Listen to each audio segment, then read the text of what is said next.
Hello there, ladies and gentlemen, and welcome. So I'm just going to get set up here. I didn't actually expect to get the turn as early, but here we are. It's very nice of him, really. It does help to keep me busy. It really does help to keep us busy as well. And just everybody, I'd imagine. Must be pretty difficult to try and keep up, I suppose. But I suppose if you guys are keeping up, you're enjoying it, so that's always a good thing. Hello there, Parmentier. This would be the Dadman turn. Hey, Dinner Bannon, good to have you, my man. We'll get started in just a moment.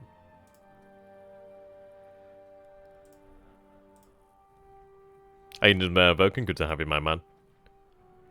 Nice to see you. Hope you're doing well. Okay. Right, we'll get going then. I'm trying to actually make the chat box. I don't know why, but for some reason, it just doesn't change the settings, and I'm finding that very weird. Try and change it right now, and it's just not happening. And I do not know why it's not happening. It's really weird. So I've got the actual chat to be much larger than what it's coming up as, which is weird. Let me see if I can do anything about this.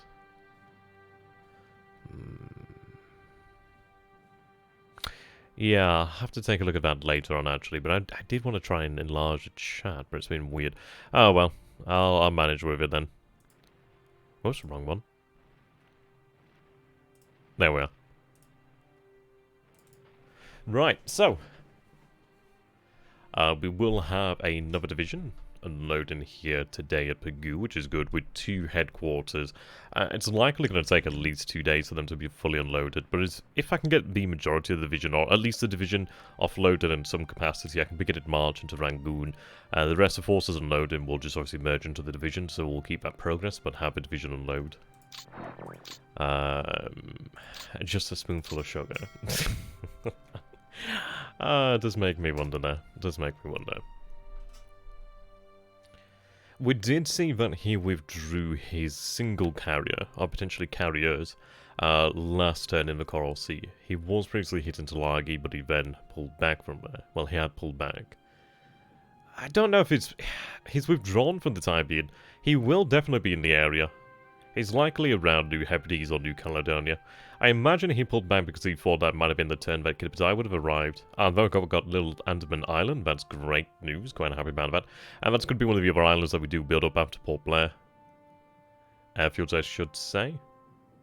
I have moved out a lot more in the way of naval search towards Port Blair as well. So that will be there this turn. There should be 18 Dinas, I believe they're called. That's Concord. And of course we miss Concord. Well, it's about right. It's about right. But that's interesting. Yeah, this is what I was talking about. So we do see Concord, Trenton, Detroit over here then. So we didn't get an well, we had a successful attack, which just didn't hit the actual target. But he's definitely lingering here then. That confirms it for us, which is nice. At least I can actually pick at him potentially with submarines in these waters.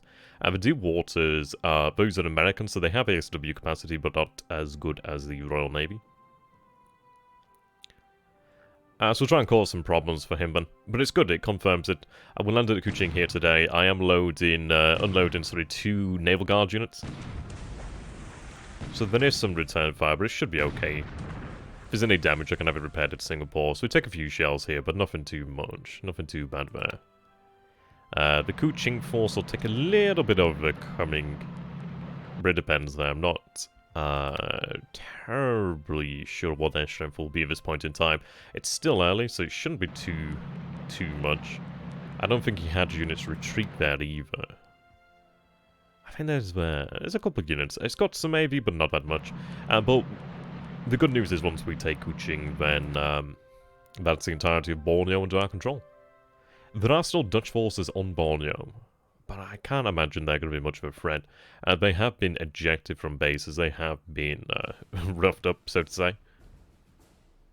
Okay. I do have a bunch of subs actually heading out from Parameshirajima this turn as well. They're heading towards Midway. Right, she's taking a few rounds, but she's a big bird. She'll be able to take that. Singapore's only over here, so if she takes some damage, she'll be quickly repaired in Singapore, I'd imagine. Yeah, not too bad. Nah, I don't imagine there's that many guns. I-16. That's a Corvette. That's really intriguing. That's to the north of the Hawaiian Islands as well. Right. Now, that's actually really interesting, because I didn't know there was anything out here, but that actually is... That's really rather intriguing, then. So we must have stumbled upon potentially some sort of convoy here. But you don't just have Corvettes for no reason, so that's actually really, really interesting. And so we'll look and try and figure out what we can find here. I should have another sub in that area with a aircraft. So, that's good then. Okay. And we do have our subs actually stumbling into trouble here today. Right. G3's report... Oh, sorry, yes. G4M1 reports sighted 2 allied ships. BLeAcHACiD is reported hit. Right, so that... One of those is going to be the... Oh, we are sweeping Rangoon here today, so we are seeing a number of H-81s and a couple of Buffaloes. We're sweeping here at 31,000 feet. I do have the other Squadron Zeros coming in here today as well. And we are launching a very, very, very small-scale bombing attack against Rangoon's airfield. So it's a critical hit on a Buffalo there. Ideally goes well. I mean, we do have a large, a pretty large, pretty substantial numerical superiority there. Right, more H-81s. So we dived on Buffaloes. Firing from behind a Buffalo. Buffalo damaged, and that dives to the deck. Right, more H-81s arriving. 0 damaged. Spins away on fire, it's not good. Guns jammed. Right, now we're firing from behind. Yeah, it's going to be quite the dogfight here. The AVG is very good, but we can definitely take it at these sort of numbers. We do have a second squadron coming in shortly afterwards as well. Come on. From behind. Yep, there we go. That's a H-81 down.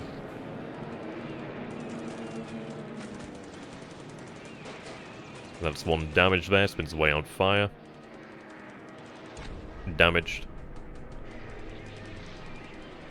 And that's damaged again. Okay, so that one dies to the deck. Some more Buffalo arrive. Now, ideally, if a second sweep comes in before the actual bombing raid, I'm using a very small amount of Key 21 2A science, I believe it is. But the idea here is just to make good on our threat to Rangoon. I'm going to try to start hitting his actual air power in Rangoon now. We will have a battle here with the RTA division against whatever force is in here, which is good. Right, Buffalo down. Buffalo soldier. Okay. Buffalo damaged. Withdraws due to engine problems. I mean, the fact is they're only flying a couple of hexes out. I think it's only 5 hexes from Chiang Mai, which is well within their normal range. Right, Buffalo damage, spins away on fire. A6M2, A6M2 out, A6M2 out, A6M2 out. Well, we've got the numbers here, but it doesn't particularly matter that much. Critical hit there on a H-81, which is good. H-81 damaged. Diving on the Flying Tiger. From behind. Damaged. A6M2 out with the oil leak there. And that's obviously a sign of fatigue on the aircraft, but that's not too bad. They have been fairly busy these last few days. They haven't had a proper rest for a little while. But we can keep the keep up the pressure for the time being.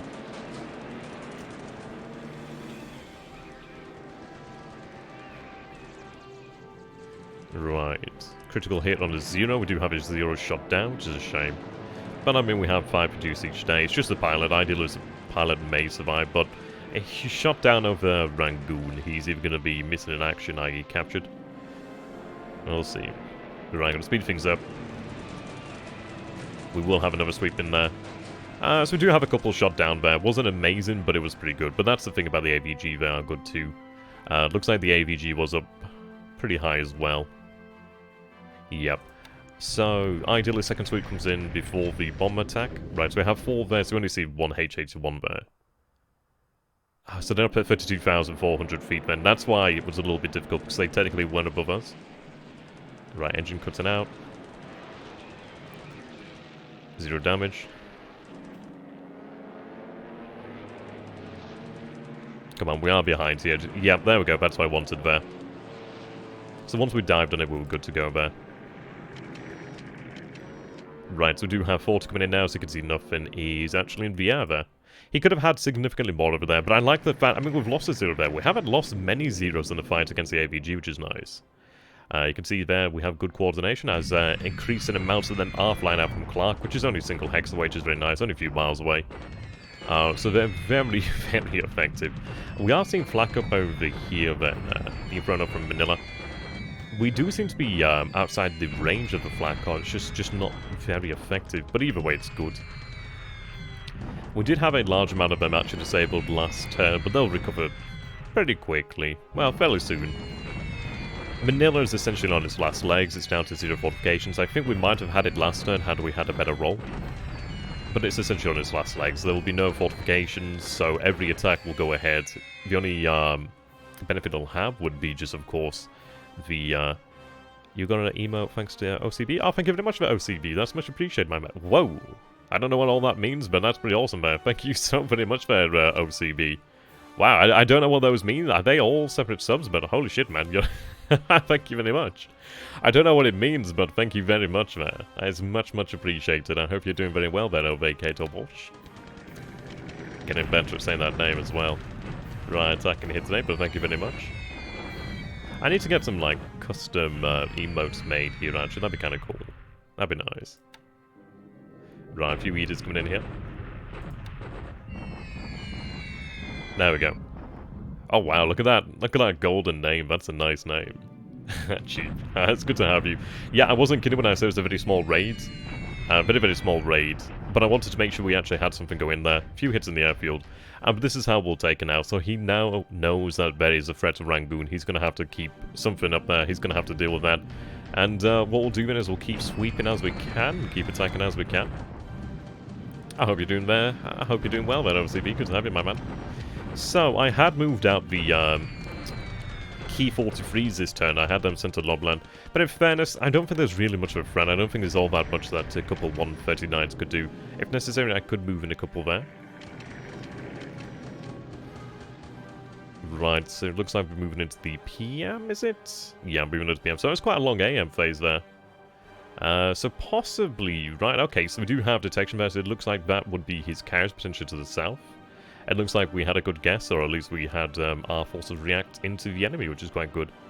I didn't see what that ML was. What the hell was that ML? That's interesting. ML something aviation. I didn't quite get to read it. Oh, it must have been the motor launch. That's it. It must have been a motor launch that we actually got to see there. Something like that. So we're in our reconnaissance. Yeah, I think Ove Cato Borsheim gave you guys subs, which is amazing. Right. Ooh, thank God for that. That'd have been bad. I don't want to lose these APDs. I don't have many of them, really. So I'd rather not lose these APDs. But we do know that there's 019 out here, which is a bit of a pain. But we'll have some ASW squadrons to deal with that in the future. So that looks to be... Right, okay, so I-22 then. Don't fire torpedoes at DDs. It just never happens. Just never happens. But the odd occasion actually does happen, so who knows. But it's interesting to see that we are attacking here, which is nice. And we see that there's 3 task forces over here. Can you imagine had we got like an actual torpedo into one of the carriers? That would have been insane. That would have been a good day. It looks like a 6-inch gun, yeah, 6-inch coastal gun. So those guys will probably have to go in for some repairs at Singapore, but we'll take it from there, really. But that's, it's actually really good then. So we know that we have detected a few of his actual task forces to the south in the Coral Sea then. That gives us something to work with. Right, we are attacking here again. I am actually having the actual tanks committed to the battle here today as well. It's the 36th Chinese Corps, 92nd Chinese Corps here. We should be able to drive them out. Either way, I mean, we're on the major road here. It's just a matter of time, but we do have an extra AV umph as well today. I should have another tank regiment that has moved in here. It'll be in the wrong mode, but it might commit to the battle too. We have these forces here that are moving. They're going to be about 3 days at most. Sorry, 3 days at minimum out from here. But once they do arrive here, we'll be able to have them committed to Xi'an if we need it. I'll likely have a couple of those divisions maybe sent down there. We need to... I'm going to have to go ahead and run some reconnaissance to actually get an idea of how strong he is in this area. And the good news is by pushing out the actual perimeter around Wuchang, that actually does give us an idea when he does move into the area. It gives us some room to work with. Looks like we destroyed a unit then. 32nd Division is attacking here, so you can see the 92nd Chinese Corps taking quite a few punches there. 36th Division is attacking. Are they going for 36 or the 92nd? Oh, it looks like 36 there. Right, so we have them attacking. Yeah, the 36 Chinese group, 36 Chinese corps has been a bit of a pain in the arse. 92nd has been taken down there. 11th Tank Regiment attacking. The beauty is once we're outside the wooded rough, we're into clear here at Susana, and then the tanks become a hell of a lot more effective. They become a hell of a lot more dangerous, which is really nice. So 1040 for 421. Yes, they are forced to retreat here today, so the gates of Susana are now well and truly open, and we will be able to march upon the city tomorrow then, which is great. That is going to be excellent. That's really good news here for us. So none of them surrendered. I think we destroyed one of them. So we had a good roll there, 1040, which is pretty damn good. He had a good roll there, 421, which is not bad at all, but we managed to overpower him. Yeah, you can see there, 626, no destroyed squads, 34 disabled, very low numbers. 1 non-combatant destroyed, 3 disabled. 1 engineer destroyed, 6 disabled. We inflict 1,716 casualties. 153 squads destroyed there, 25 disabled. 90 non-combatants destroyed, 68 destroyed. 22 engineers destroyed, 4 disabled. 13 guns are destroyed, 1 disabled. And we destroy a unit there. Okay. Right, there we go. That goes very well for us. That is exactly what we want. And we are attacking over here, so we do see 21st Group Army, 7th Chinese Corps, 84th Chinese Corps. They're probably going to be tougher to deal with because they do have that HQ support there. That support does help them out, as you can see here, but they are lacking supplies. We'll keep on attacking until they're destroyed or forced to move out of the area. If I could move them into the clear train, I'd be happy. Right, I do have the 8th Armoured Car Company over here, shock attack in the elusive war area. It's in clear terrain. I'm hoping that the tanks... Okay, so it doesn't drive them out, which is actually good. So we cause some casualties here then. So 5 non-combatants are destroyed. That's good then, at least I can keep shock attacking them. Right, we have a deliberate attack over here. I do have 3rd Army here, which is in combat mode, so it should actually help us. Should contribute to that.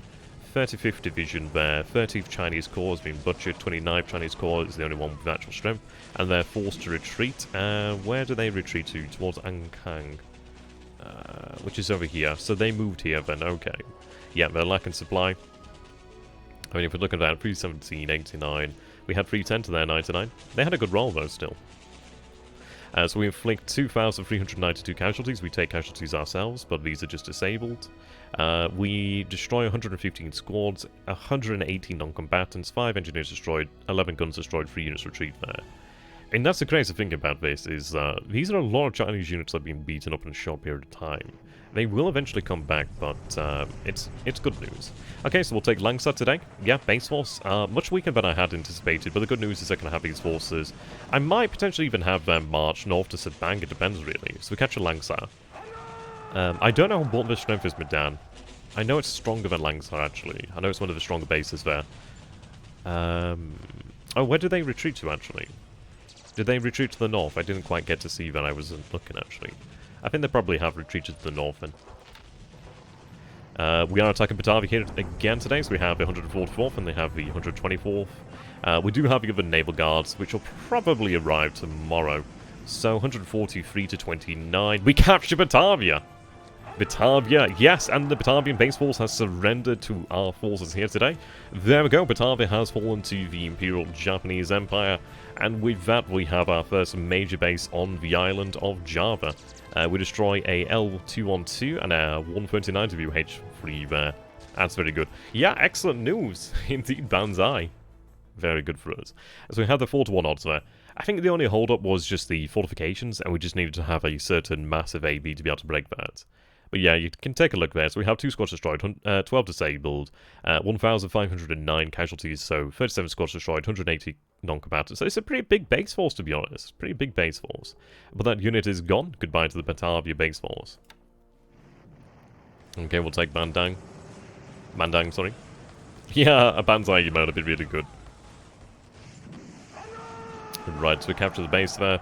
I'm going to eliminate all the allied bases in these areas here, just make sure we can't snoop on us. Attacking over here, Kalaka. I do wonder where that unit went. I wonder if he pulled it out somehow. He might have flown it out, perhaps. I'm not too sure about that.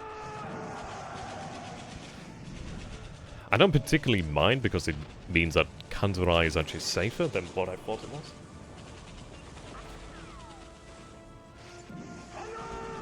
Right, so we capture the base.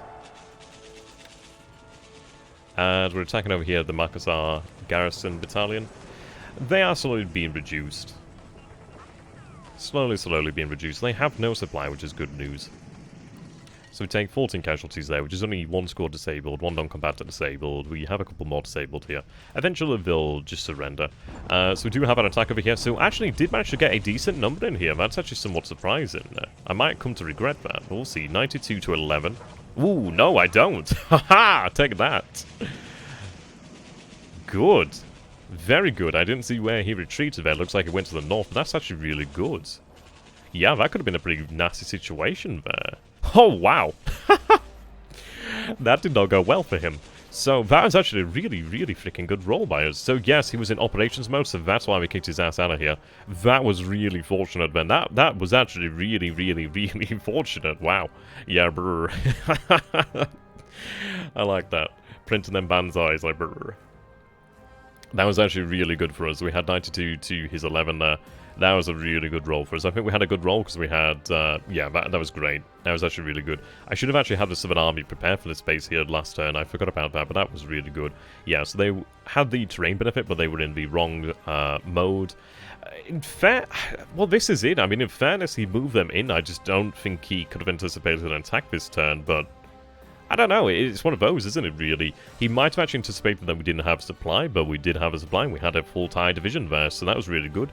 So that's 912 casualties there, 25 squads destroyed, 2 disabled, 36 non-combatants destroyed, 2 disabled, no engineers destroyed, not disabled, which is weird when it even shows it then, but those units retreat there. But that's actually really quite good for us then. That was the BFF Brigade. I would have to actually check out where the BFF Brigade comes from. So he's moving in out here to take this base back, okay. Probably the unit that actually came from that base. Very good result there. We do have our forces, and that does mean we can actually march to the north now. Very good. Right, so... okay, so we see Sinkawang, yeah, so it does have some forces retreating here. So Sarawak Force and the Punjab Battalion. Shouldn't take too much. It's initially in Burma. Okay, so it's not an outside force, that's good to know. I'm really glad that we got to kick it out there. I mean, that was essentially a free kicking of a dog there. So that's going to take a little bit more. I could probably sally out a bombardment from somewhere, but we'll win that battle. I'm glad that we actually managed to catch them, really. Very low numbers, but I'll go ahead and actually organise a bombardment somehow. We'll take this base here today. Okay. So capture the base. There we go. So good turn all round. It would have been better had we actually been able to torpedo. I just saw some allied naval assets beyond Port Blair, which is interesting. Heading down to what looks like Sabang, actually. Okay. Well, we'll take a look at that. I do have plenty of naval search. It does worry me somewhat, but I should have naval search enough to actually detect if there are carriers beyond. I mean, we saw like a light cruiser last turn. If it's a light cruiser, I'm going to be really quite happy to go in there and kill that thing. So it'll be some sweet bloody revenge, really. But we'll see. He looks like he might be trying to evacuate from Java, but I don't know. He must have known that we have a lot of assets in that area. But he does like to take risks, and I suppose in fairness, it's like, well, if you don't save them, they're going to die anyway, so I don't know. It might be worthwhile the risk. If the reward is great enough, really. But no, that went really well. It's good to have you guys here, by the way. Hope you're all doing well. I tell you what, I'm started because I have to turn a lot earlier than I normally would do, which is brilliant. It means I can actually enjoy it and not be tired, which is excellent. Okay. Yes, so we see it here then. Oh, that's actually a sizable force there. APD, CL. Moving northeast. That's actually really intriguing then. Right. So we do have the cruisers over here then. So he's actually sent a sizable force in there. How you doing there, Mike? Good to have you, my man. Yeah, so we do have Hagura. We have 4 DDs in here. We have Kako and 5 destroyers in there. Yeah, we'll do there shortly, Parmentier. Now, that's actually really good news. We have reduced him somewhat over here. What I need to go ahead and actually do then is set up naval strikes over here. As far as I can see, there's nothing else here. And we do see what looks to be apparently 2 heavy cruisers over this way, which is interesting. Yeah, we'll take a look at Batavia shortly. I'll go ahead and just do the normal ships sunken, etc. So it's listed minor victory here now, which is nice. So aircraft losses So he loses 8 H81 today. We have 2 zeros, 2 in the air-to-air, which is not bad at all. So we had 8, so that was pretty good. 4 to air-to-air and 4 to ops, which is pretty interesting. So what if he's moved them again, actually, or something like that? 2 L212s, a key 36, a key 32, a key 21, a key 15, G4M1, PBY4 Catalina, 139, and Buffalo there. So not a bad result there. We do actually have 4 times. Yeah, 4-to-1 ratio there, and a H81, which is very nice. That's good news. Ship sunk today, non-listed today. Okay. So I'm going to go ahead and show the air. So by type. So we don't have, I don't think we have anything much being worked on at this moment in terms of air. I don't think we have any expansions, because I think we have finished off with the time being. We have our A6720. I'll scroll slowly down, and then you can take a look if you like.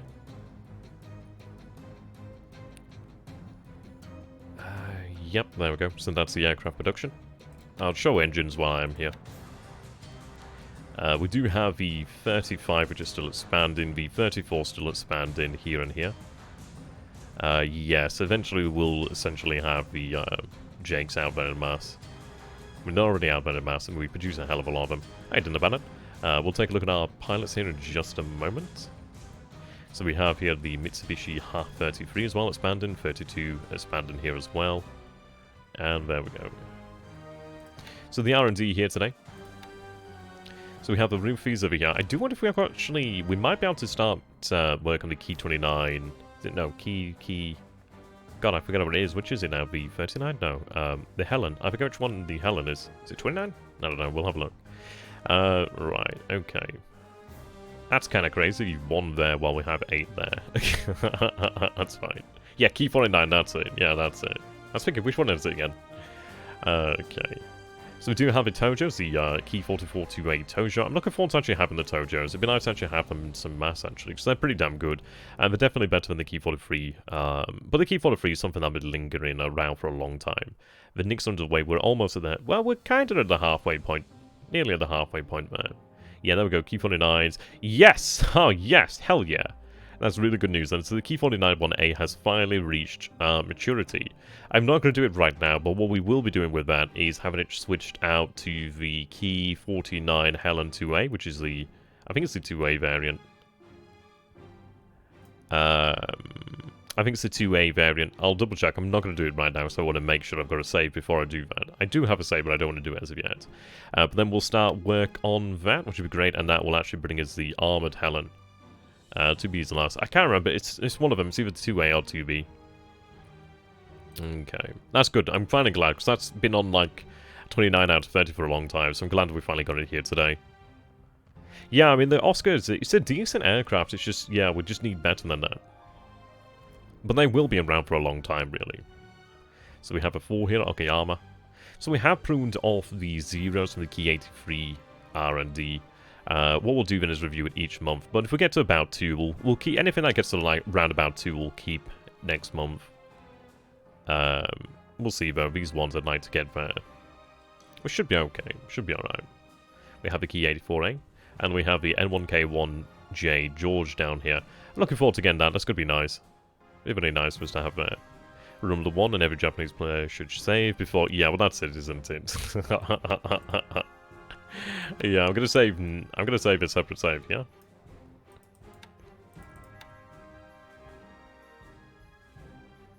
I know, Ove, man. Wow. The Key 49, 2A and the 2B are the same, except the 2B has better guns. Is there a difference on the arrival date? Because it'll probably come down to arrival date, perhaps. Right, so if we take a look over here, then, so we have a level 2 port, so it's not a protected port as such, but I don't have that many ships here anyway, which has worked out quite nicely. We will respond to this threat over here, and I'm going to have to respond to this threat via air and sea. But it's a threat that I can definitely handle there, which is really intriguing. It's a shame that there's no actual mines here at Port Blair. That's fine. I mean, he has APDs, which is intriguing. We don't have that much in the way of AV, but we do have the engineers here.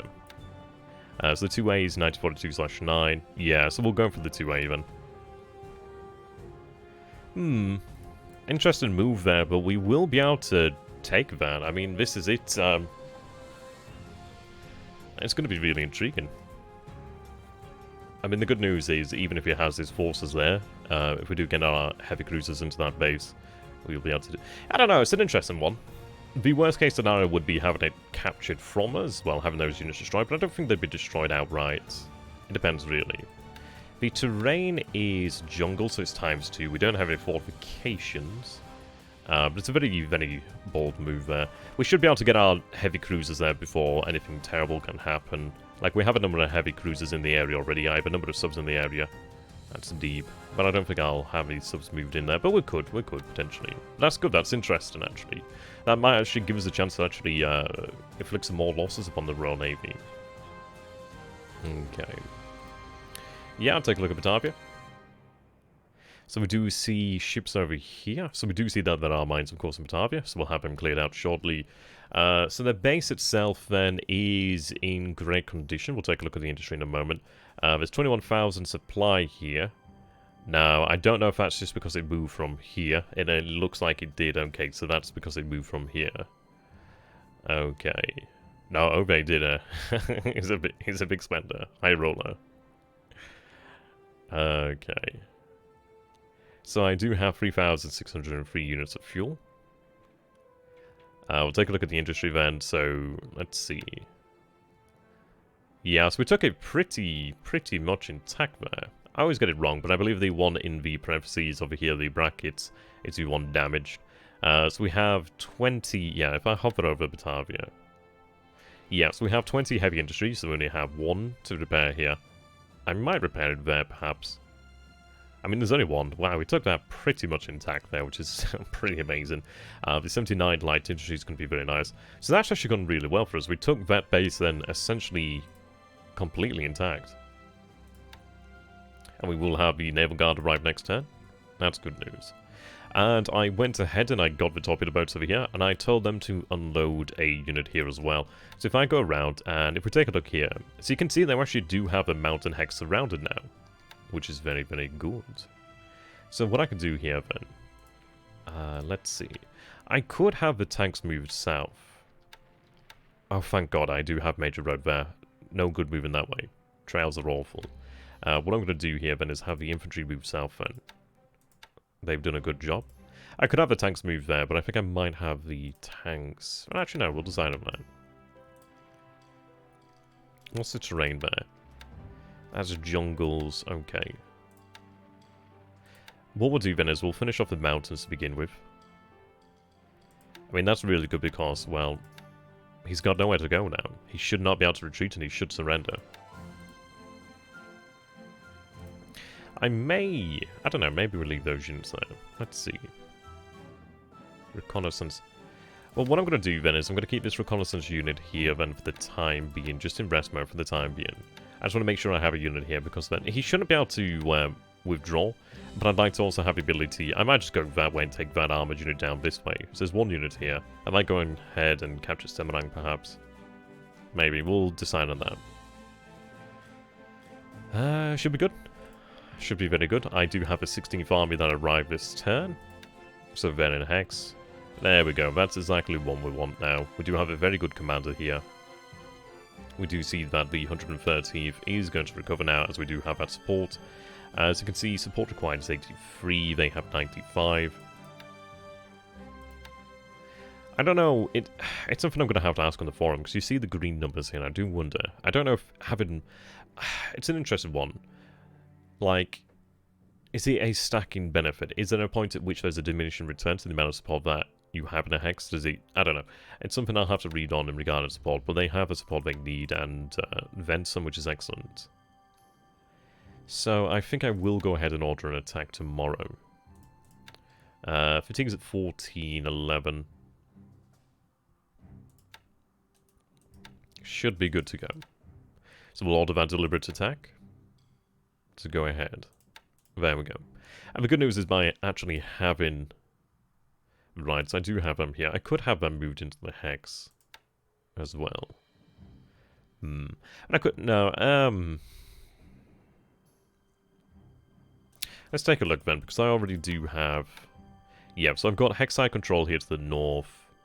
I don't have a unit moved across here yet, but he shouldn't be able to retreat because there's units in these hexes anyway.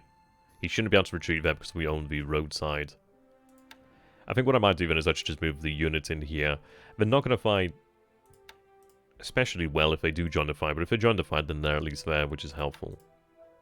Have another armored unit in there. Yeah, we'll attack next turn, so I might as well have both armored units moved in there as well. It's mountains, but having that extra AV that can move in there in one turn is actually pretty damn useful.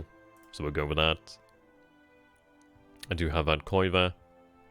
Now, we should have him forced to surrender then at Bandawang, which would be really nice. I mean, that's great. So we have that base there, which has been taken under our control, which has pushed the VP points further in our direction, which is nice. Okay. I do have some key for the freeze, yeah, I transferred them in from Easthaven. So they are here, but they just weren't able to, because they weren't given that range, that's fine. So he's flying a few out from, are they coming from Surabaya? He's got a few out here, but that's fine, we'll be able to take care of that. I've got key 48s over here, so I might have them transferred into this base. We could start aggressive actions against him over here if we need to. Probably worthwhile, as he might have fortifications. But yeah, what we'll do then is we'll attack here then in the mountains tomorrow. It is a mountain hex, that's ×3. But the ideal situation is he doesn't have that much away in supply. He shouldn't have any supply into that hex now, considering we control all the hex sides around it. So every battle we fight there, we will be resupplied. We'll have replacements come in, but he will not. And he already has vastly diminished forces, which is good news. So best case scenario would be he surrenders the first time around. I don't imagine he will do, but we'll manage it soon. I do wish that was a complete division here.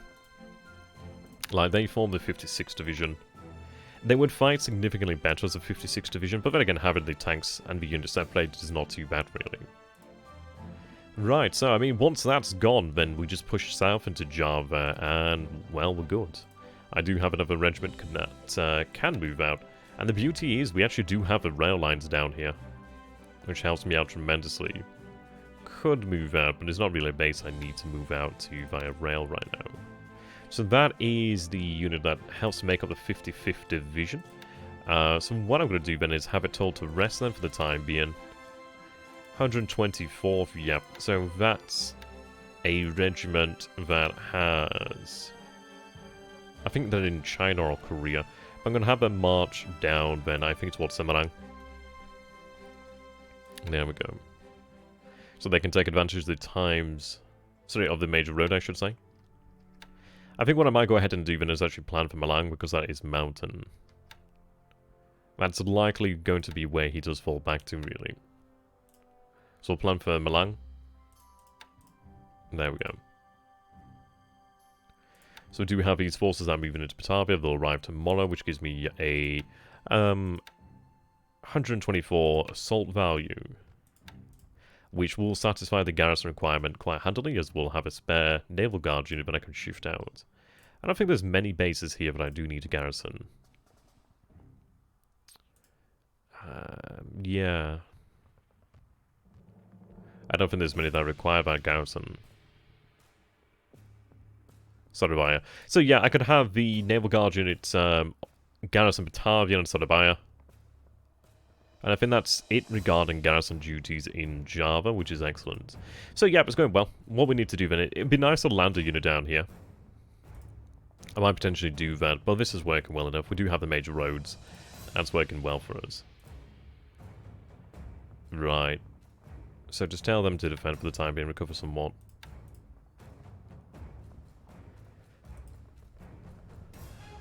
Right, take that base tomorrow. So we have that base. Load up and get the heck out.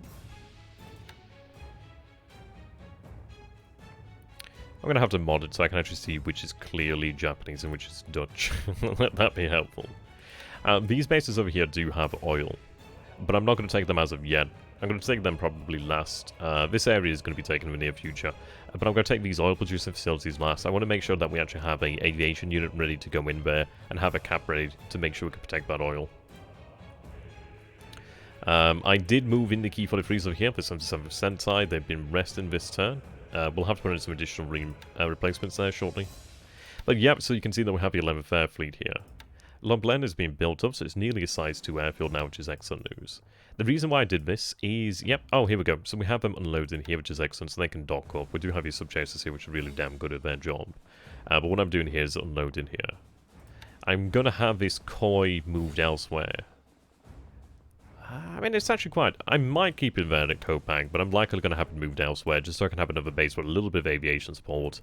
And it helps us just to have a couple choices in the area. Right, so we're unloading the 86 JAF. I could do with 20 or so AV there, just to make sure I can actually keep it under my control.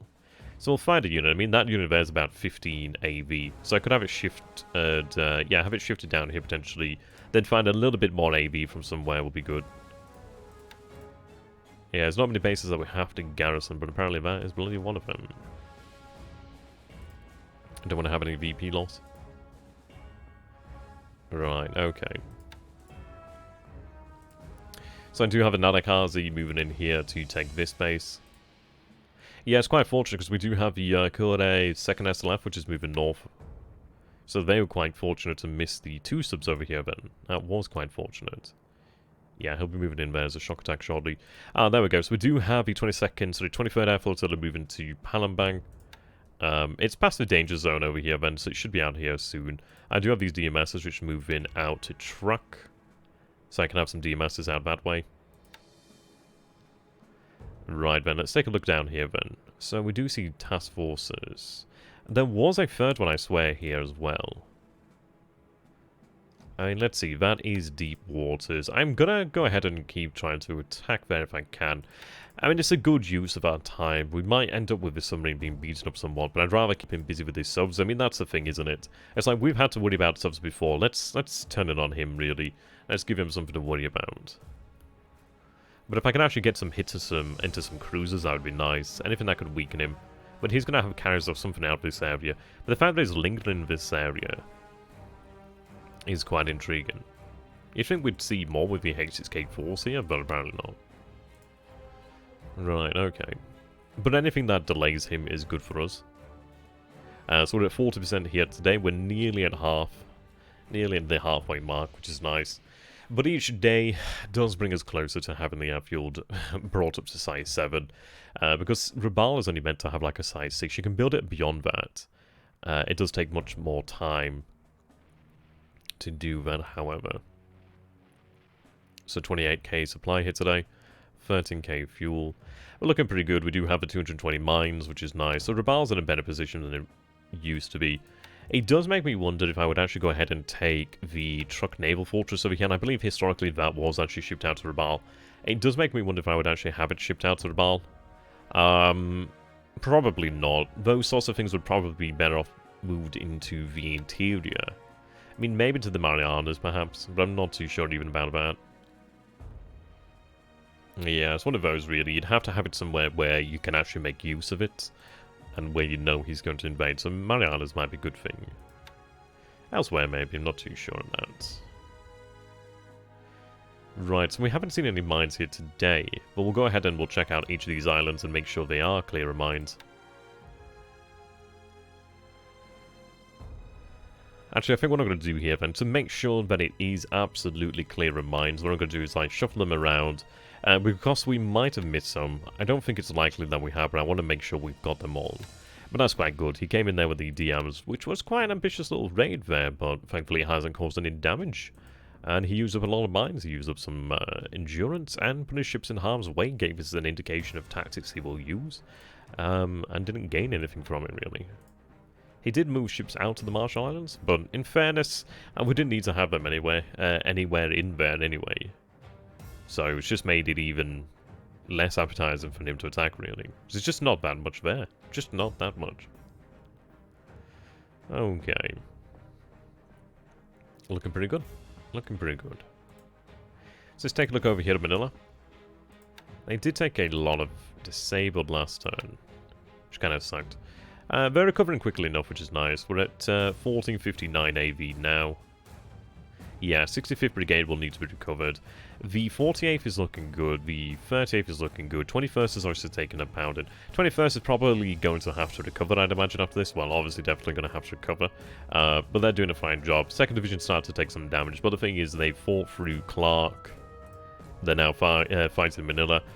The thing is, after the fall of Manila, then it becomes significantly easier. I mean, there's like 11,000 troops over here. There's a few guns out there. There's AFVs because obviously it's got the 2 tank battalions in there. It's got the Marines in there too. You can see there's 375 AFVs, 453 guns, 57,000 men total. So it's getting to that point of where once Manila falls, which it is going to fall, probably take it by maybe the 6th of Feb, maybe the 7th of Feb, if we are lucky. Depends on the roll there. If not, I'd imagine that the latest would be about 10th of February we'll have Manila, which is still going to be vastly early.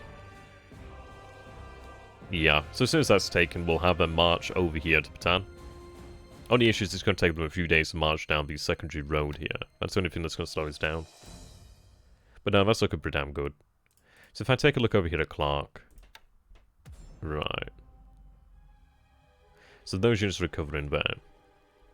We do have a lot of aviation support here, otherwise known as AS. So if I take a look, yeah, so we have 174, we require 169, so we're actually doing well here. We're building towards these size 4 fortifications, which is nice. So in fairness, it's ×3 terrain, it's going to soon have level 4 fortifications. He's not going to be able to come back, he's not going to be able to do it. I mean, we have 126 AV, which is not a huge amount of AV, but then you imagine it's like ×3 with the actual terrain, and then you've got the fortifications on top of that too. That makes it significantly harder for him, significantly deadlier. Right. That's proven to be a pain in the arse there. Now, I do have this mixed brigade here. The reason why I have it here is to make sure he can't march onto Canton. I don't want him interfering there. I'd like to have the division reformed so we can actually go ahead and tackle that. Right, okay. So I'm going to have them march the north to Canton. I'm actually going to have them march north there. No, actually, yeah. Maybe. I'll have them march north to Canton to begin with. He's been quite coy down here. He's essentially trying to take either Hong Kong or Canton from beneath our noses. The good news is well, both of them are ×4 terrain. Actually, I'll tell you what, it does worry me to a sufficient degree just in case he could retreat here. So I'm going to actually have the 104th Sea Detachment down here at Hong Kong. The reason for that is, well, we know he definitely can't take it, man. I'm going to move that unit there. Okay.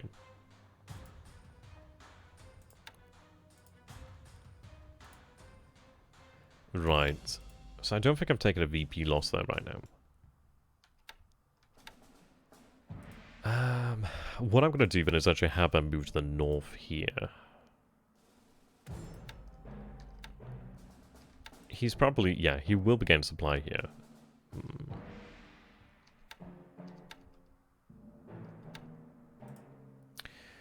What I'll do then is... Let's see, do I have a unit in here then? I do have a couple of these units I can move. What I'm going to do then is move this guy down here to Hong Kong.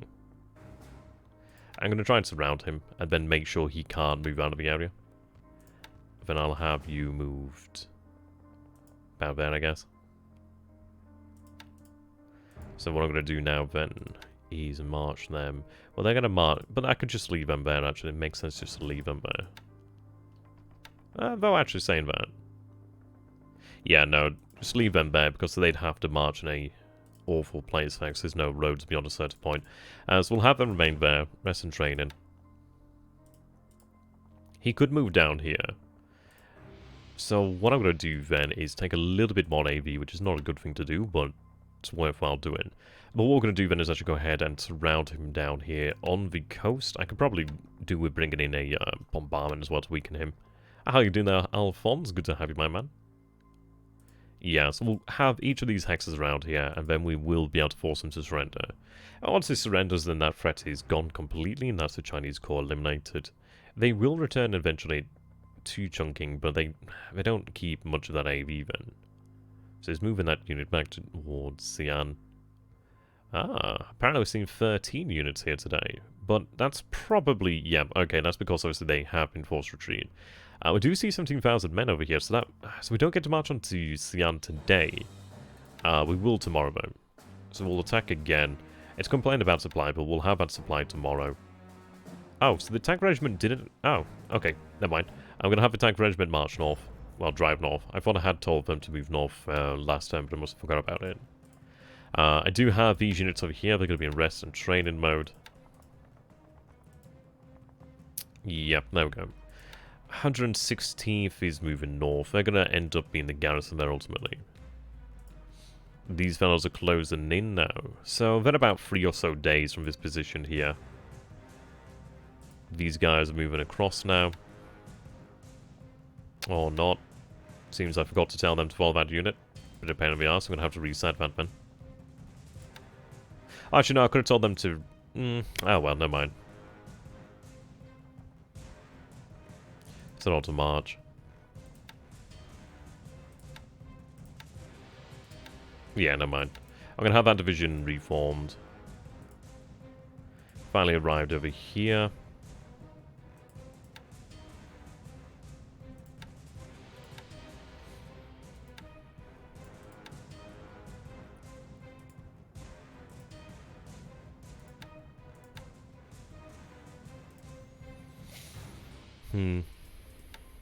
He might retreat onto this road here. I do need to get a number of RGC units on this. About 6 or so would be great.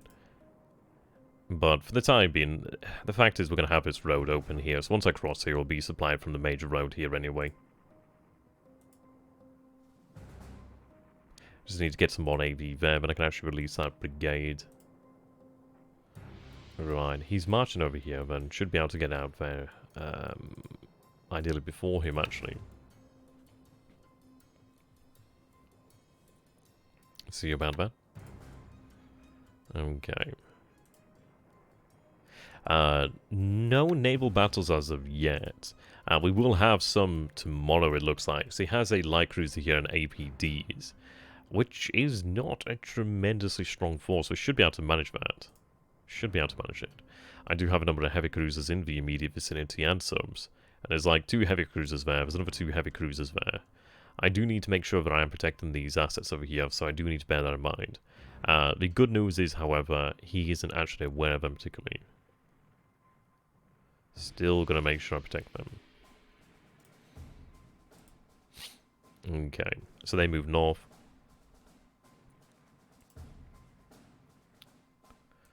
Right.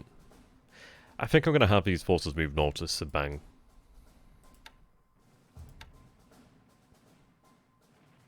Yeah, I don't require a garrison here, which is good. So we'll march north.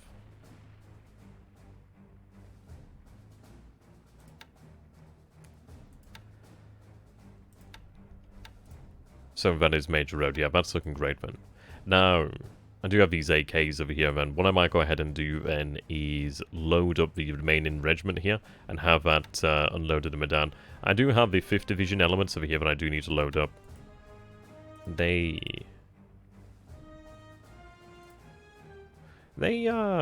took a weird way there.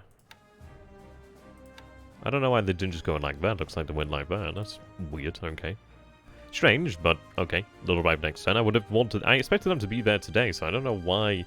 I don't know why they took that roundabout way. That is kind of weird there, but oh well. Okay.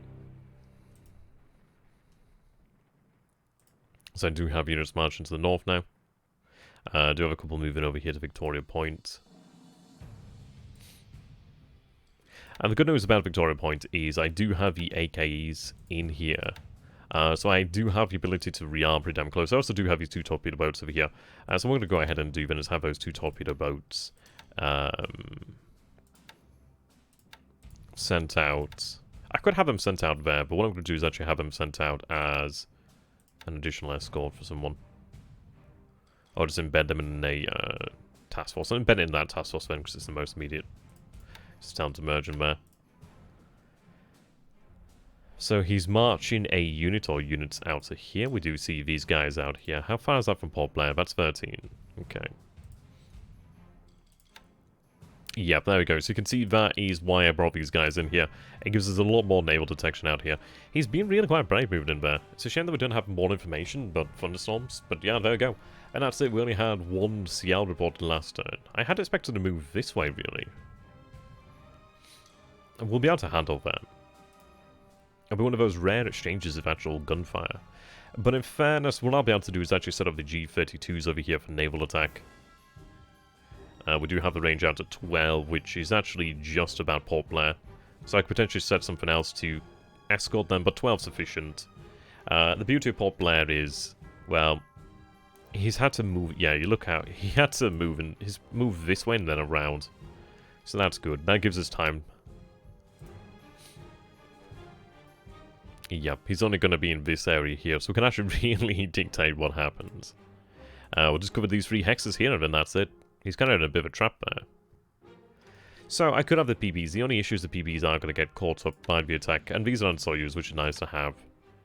I might just have them disbanded into the port then, just to try and avoid them being destroyed as quickly. But then again, just having them in surface combat is probably a good idea. It's one of those, isn't it? They're going to take shells, and they're going to be sunk anyway if he's moving into the port there. It's an interesting one. Having the APDs is very intriguing. He must be doing something. He might be coming in this way, but we do have the ability to send out cruisers from this way, cruisers from this way as well. We'll have the naval attack set up so we can have actual torpedo bombers in the daytime attack. Moonlight's pretty good, actually. So a night attack could be considered, but I don't think it'll be successful. And the thing is as well, we have 2 heavy cruiser groups out here. There's also 2 light cruisers there as well. And I can even just have them disbanded into port if I need to. So we have these forces over here then. So that is that convoy here. He isn't aware of it right now, which is good news. So what I can do then is I can just have it head into Tavoy, which is only about 2 hexes away. So we'll have that head into Tavoy, and I can tell that to actually just disband, and then that is safe, or as safe as can be. Safe as houses. So tell them to move into there.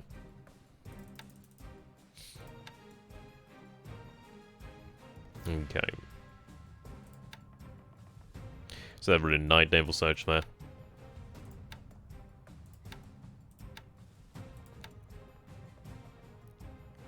So we'll head to Port Blair.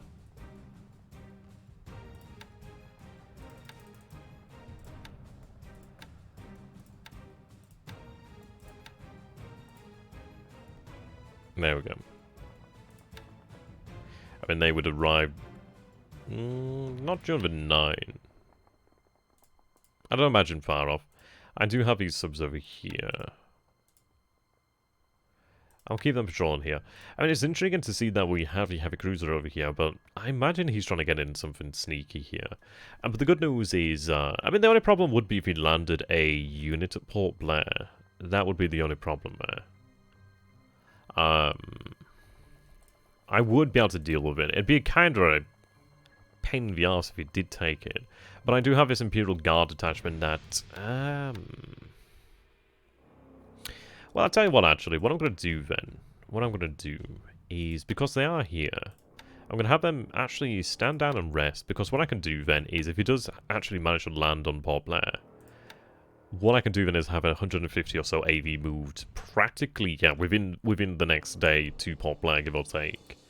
What are your plans with the enemy carriers? Well, ideally they come within range so we can actually strike them with land-based air. We do have Rabal being built up. We are building up the Kitapatai strength, which is looking at pretty damn excellent at this moment in time. So if I go over here... I would very much like to seek battle if I can get it, really.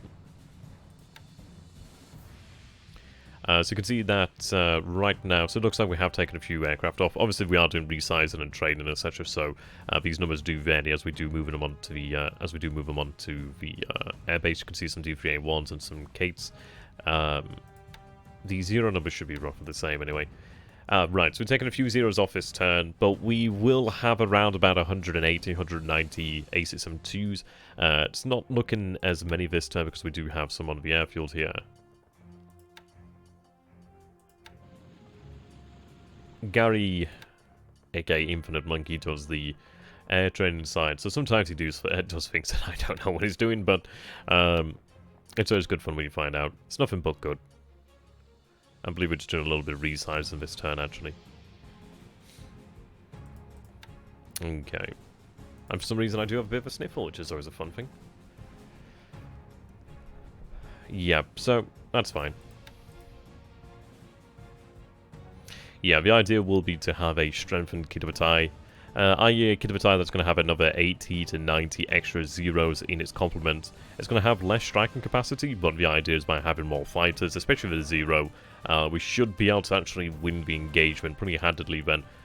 Well, this is it. We'll have enough to actually go ahead and, well, we should be able to outnumber his fighters a decent chunk, which is very nice. So what I'm hoping for, and what I do imagine will happen is, the likelihood is he will probably move in towards the Solomon Sea, perhaps. It's not guaranteed, it could change. But it's kind of going as expected, because we did see him actually begin to target Tulagi. And the very nice thing was he actually lost 3 to 4 Wildcats by just attacking Tulagi, which he need not have lost. And the thing is, he doesn't get many of those F4, F3s. It just does not. So losing 4 to something that he didn't need to lose them to was actually quite a gain for us there. I imagine he's not too happy about that. But I mean, that's something here, is the fact that he doesn't get that many F4, F3s. And, well, when he's at sea, he can't easily replace those. He can't just fly them on. So that's not exactly great for him there, really, is it? So that worked out well for us. So while our number of zeros has increased by another 80 or 90, the number of his fighters has somewhat diminished, which is nice. Makes it easy for us. We are building up this area over here. You can see that we do have the Key 43s over here now. I do have a G4M1 group over here. I probably just have some G3M2s just because this match up with the range capabilities, really. G4s are quite nice as they do have a longer range. But what we'll do then is we'll have Kopang, Loblen, and probably Diddley as the principal bases for the time being until I can get some more aviation support into this area, i.e. additional battalions on each of these bases. But each of these bases could in fact host torpedoes, which is nice. The idea is we take headquarters such as the 11th Fleet, which is a air HQ, and it has a command radius of 5, which means this hex and every hex within 5 hexes of this command can use torpedoes from their airfields, which is good. It means that essentially, even when he brings carriers or large amounts of forces, he can't shut down every airfield in the area, which means that we can actually keep our resistance and really make it potentially deadly for him.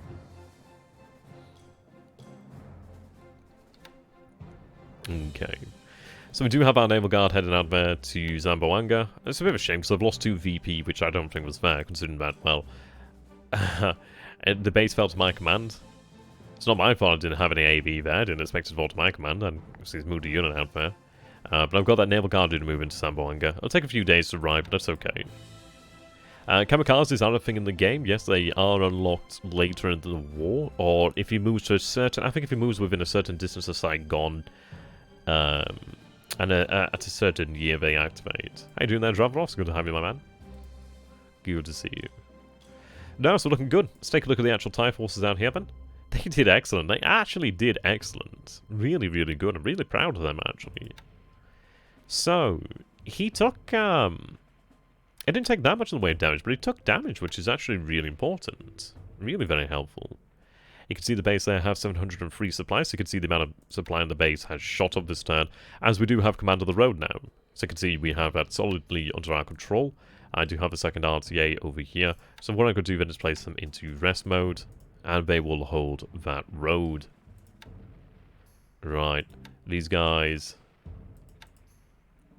so they're in combat, they're going to go into rest training. So they're heading to Tuongo. What I'm going to do is tell them all to march on an objective. So the 4th RTA will march north. It retains its progress, which is nice. So that's another division there, 129 AV. These guys remain in position here to hold this hex.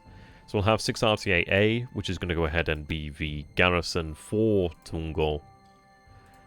Oh, that's the 2nd RTA division there. Okay. So, yep, they're going to march north.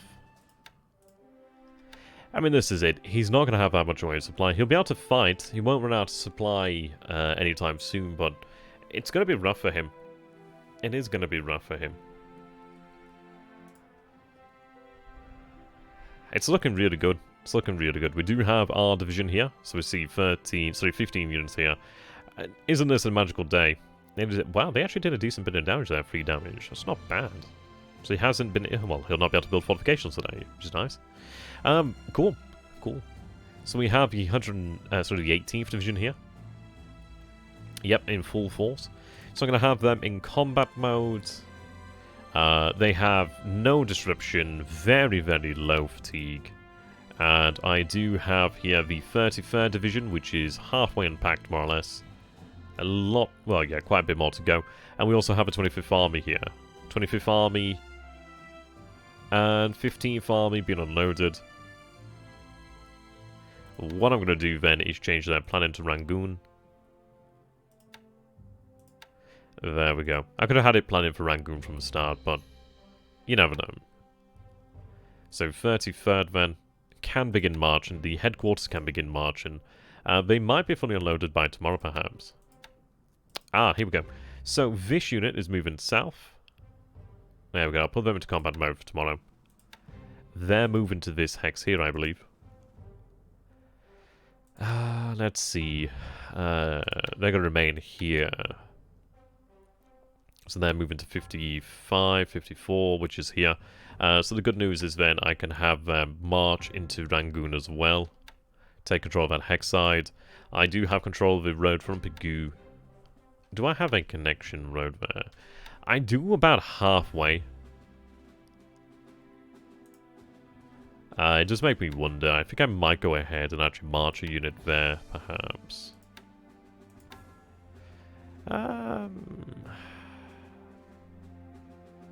Maybe. The issue is it's like they'd make good progress, but then it would take a long time to march through those jungles there. So no, you can remain in here for the time being. So, what we're going to do then is have them march to Rangoon. Okay. Now, I do have these two headquarters. It would be nice to have a headquarters march into the interior here. Oh, how you doing there, Gromit? Hey, I really enjoy one of the E-series, the depth of the game. Yeah, the game is really awesome. I just wish it didn't crash on me. There's a few fixes that have been suggested, I'm going to go ahead and give it a try. I'm really looking forward to one of these two. I'm going to have to send them an email, try and figure out when that's coming out, to be honest. Apparently, 2020 is the last I heard. I don't know if it's still 2020. So we'll find out. Yeah, so I could have that headquarters potentially moved into the interior. I don't know, it might be worthwhile because it does help out the TIE forces then considerably. I do have a headquarters that can help out of Rangoon, but maybe, yeah, I think to be honest, it's worthwhile just doing Rangoon. So in fairness, I could have them at Rangoon. Once you take Rangoon, I could actually just have them railed out to the north pretty quick. All the major roads, they've got it pretty good there. So they're going to march in there. Right, yep, they're like that. And then we have 33rd Division here with a very good commander too. And they're going to march upon Rangoon. They'll take about 2 days, roughly, for them to arrive at Rangoon. They're planning for Rangoon. They got 75 prep for Rangoon, which is really nice. You can see they're attached to 25th Army. So the good news is we do have the Southern Army commander here at Chiang Mai. They're currently planning for Bastien, or whatever it's called. But what I'm going to do then is have them plan for Rangoon now. That's likely where the next battle is going to take place. So that's really great. So that's a command headquarters, so everything within 9 hexes of the headquarters does benefit from it. If it's actually planning for that, I don't think they benefit it just passively. I'm not too sure. Maybe they do, maybe they don't. But then you fight better when you do have it targeted on that hex. Yeah. Very nice. Don't know why these sub-chasers headed over here, but that's okay. That's fine. And we're not seeing subs here at this moment in time. So let's take a look then. We have this force over here. So it's got 11,000 troops still to offload. So they'll probably finish unloading on the 3rd day then, really. That might be the day that they actually do pull out of Rangoon completely. That's okay. No, they should have known pretty quick. And you can see that small supply being pushed into Chiang Mai, sorry, into Pegu. And there's actually quite a lot of supply over here to Chiang Mai, which is pretty impressive. Obviously, wants to have 3 times. We've got more supply in Indochina now, in general, which is nice. Oh, yeah, that's going to be awesome. Wonder Pacific is fantastic. I mean, the sale's not that far away, really, so it's worth waiting for. So we do have 7,000 supply there. We have another 27. So we have 27,000 supply there. There's another 14, just shy of 15,000. So, yeah, we'll call that good. We'll call it good. That's the lot of supply that's going to be moved into Indochina. We have had little bits of supply brought in over here to Singapore. The repair shipyard is almost fully repaired now. I will go ahead and repair that heavy industry, I think, here. Yeah, probably will. I don't know. Heavy industry is one of those things where it takes about 600 days to pay for itself, I think it is. Or, yeah, I think it's about 600 days. I think light industry takes about 1,000 days to pay for itself, so... maybe, maybe not.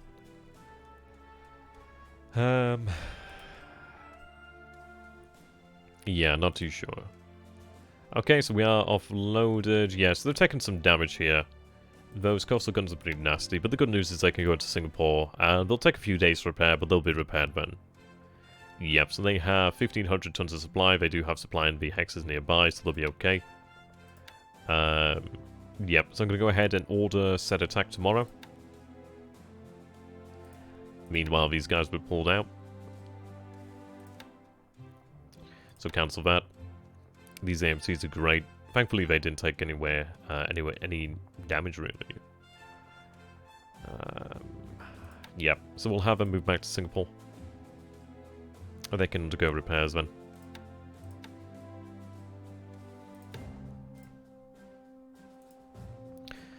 That's taken longer than I would imagine. But I think that might... It's something with the base force. I wonder if it's actually... It probably... Well, there's no sound detectors here, which is interesting. Ideally, they chucked them overboard, actually. It's taken longer than I would have imagined. Oh, these sound detectors are a pain in the ass. They're useful, but... I don't know.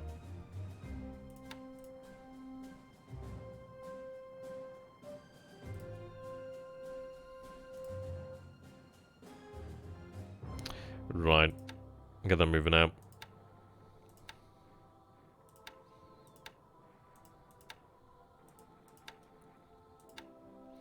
So we had that base fall to our men here. Take that one, and then we'll take that one. And the good news is there are resources here that I can pick up. Yeah, these sound detectors are a pain in the ass. Real bloody pain in the ass. I mean, that's a size 3 port, so what I'll do is actually have it move south then. Do you look at units, bases, ships in a grid pattern, start at one side of the map, or can you tap through them? In fairness, it's a good question there, Pistol. It is a good question. I don't, but that's mostly because I'm used to a little bit of organized chaos. It's like, I'll look at something, look at something, look at something else, look at that, look at that. I kind of like fritter around the map, kind of. But that's because I'm used to, I mean, this is it. I'm essentially giving a presentation of what's going on. Right, let's see. What are they loading? So they're still loading... But I'd probably recommend do it, like, in your own, just moving from sector to sector. Probably make it far easier. So that's first JNF. Base force there. And 11th. So I should be able to get them loaded up. Is it secondary road here? I think it's secondary road. Yeah, it'll take a few days, but I'll have them march south there then. What I'm going to do then is tell them to stop loading... Actually, no, they should be able to do another day. I mean, they're trying to load up the sound detectors, but that's fine. But if I can get the motorized support on there, we'll be okay. Excuse me. Okay. They've got 400 supply to unload there. So we're at 19,000 supply here. Yeah, theatre to theatre. And that's it. I'm kind of used to getting lost in forts because every question takes you off on a different tangent, which is a lot of fun, really. Alright, okay. So they could do a couple of reserves in there. Fatigue's not too bad, but they did a damn good job. I mean, 8 H-81s in total, that's pretty good. He's brought more bombers in here, which is intriguing. He's actually brought more fighters down here, or at least he's moved fighters out elsewhere. So that would actually go ahead and explain the ops losses, which is interesting, but the AVG is being treated quite nice, which is nice. He's moving these guys here, which is a bit of a problem. Not terribly much I can do about that problem, but problem nonetheless. Right, okay. So they're recovering back.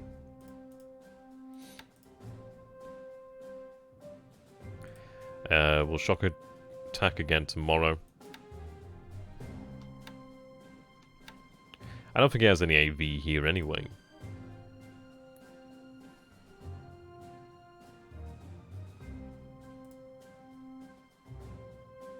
No, we're looking pretty good. A little bit of a delay over here, but we'll break that core and then move on, really. Gives them that little bit more time to recover. But the thing is, well, once we're in cleared terrain, then things really do start to go in our favour. And we do have the 2,000, just shy of 2,200 AV here. And they're packing a lot of firepower. You can see that we do have a lot of these artillery units here. Engineers, a couple of these engineers. I love these guys. These guys actually have the Yayigo, or the Ya-1. I think it's the Ya-1. That might be, no, it looks like a 1, yeah. So Ya-1 Go engineer tank. Or it might be the Yayigo. Yayigo? Might be Yayigo. Or Yayigo.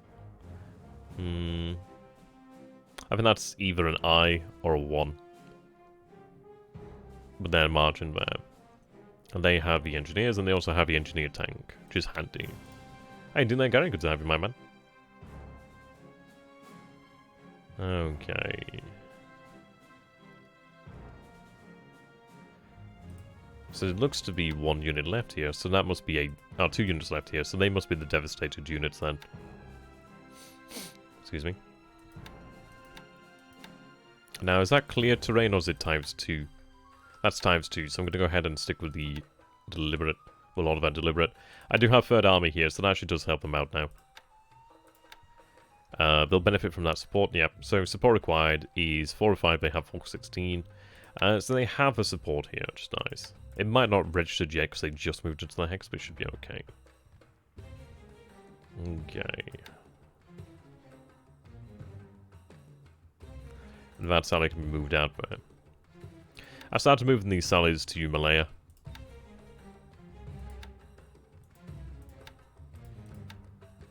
Just reduce... I mean, we actually can handle them out of aviation here at Palmbang now, which is nice. So they can move to Johor Bahru to join their squadron. This fellow here, not really yet, will be transferred out shortly. Yeah, so it's a bit... they're moving a lot slower than I would have ever imagined there. But they're moving up now. They're moving up. Yeah, so we do see that he has these ships over here then. So 7 ships will have a good number of heavy cruisers moved out that way. I'm looking forward to that. Very much looking forward to that. So... what class are these? These are Giro. Giro, yeah. And Asashio. Is that 148? Oh, so we have here then. They're a little bit damaged. I could do actually have them in Singapore to go ahead and repair. So we have a Kagiro. Kagiro. Yep. Asashio. Yeah, so 2 of those bad boys. That's really good there. Very nice. They do have a good 12.7s there. 20,000 yard range is nice. I do have the full ammunition. 6 of those guns. Yeah, these guys have a 20,000 yard range too. So we're looking pretty good there. Looking pretty good. So they have the 8 center line long lance torpedoes. So do these fellows here. Type 2 depth charges. So what we're going to do then is we're going to have them sent out this way.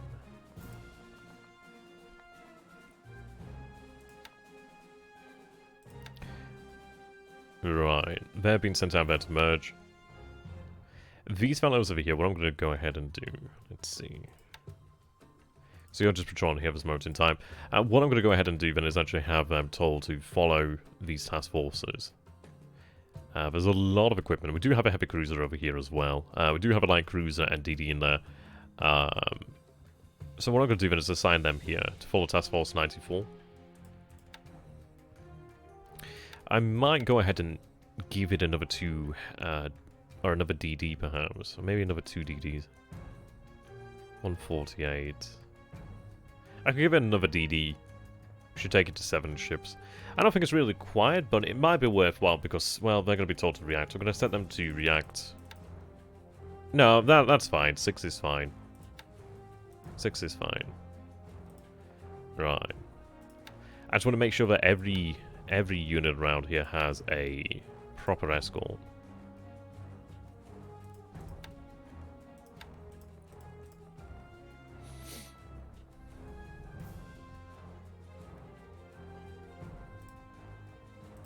Right, so I do have a destroyer, sorry, light cruiser and DDs.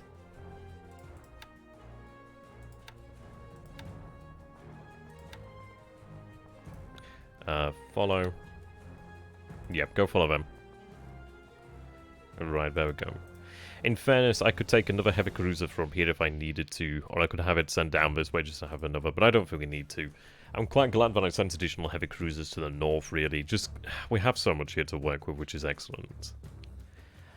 We will go ahead and set up for a naval strike out this way. There's a couple in there.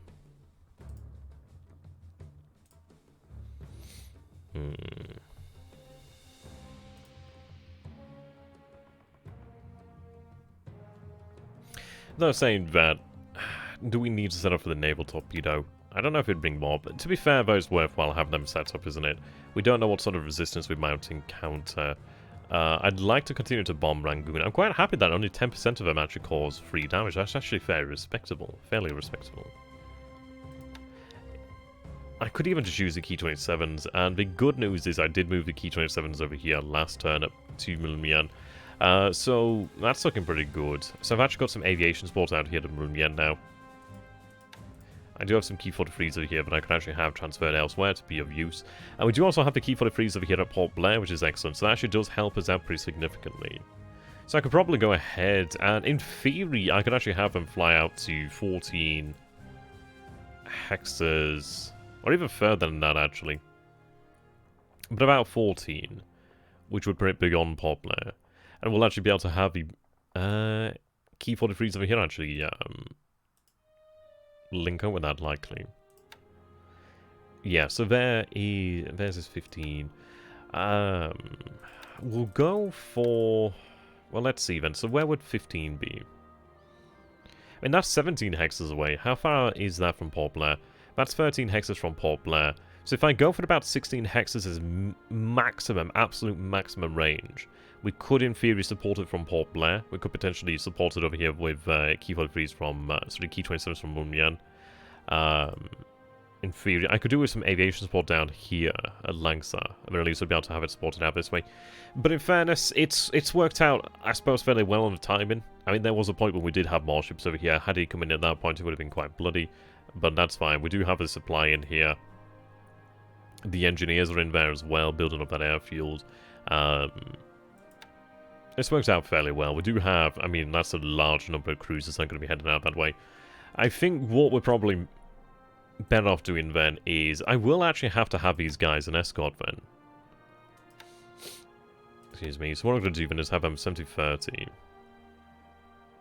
8k is fine. Set them to 12. So, in theory, I don't know. I mean, this is it. I don't think he has carriers here. And this is the thing as well. I do have 18. I did move the entire squadron back here now. That's a pretty impressive amount of Dinas, and they're running reconnaissance out to 14, which is there. So that's just a couple hexes out from Ceylon there. I mean, that's 8 hexes from Colombo, so something of that sort of distance. So, I don't think he has... I mean, this is it. You can see that we've detected these guys all the way out here moving east. He might be using this as a distraction, then have heavy cruisers move in here. But that works well for me. If we have these guys run to, I'd say, about 16 at max. Actually, it's going to be their normal, which is 15 anyway, so never mind. Yeah, we got the Helen. We got the Helen. Yes, we did, Gary. We got the Helen. I'm really happy about that. I'm absolutely happy about that. Right, so we'll have these guys set up for torpedo attack.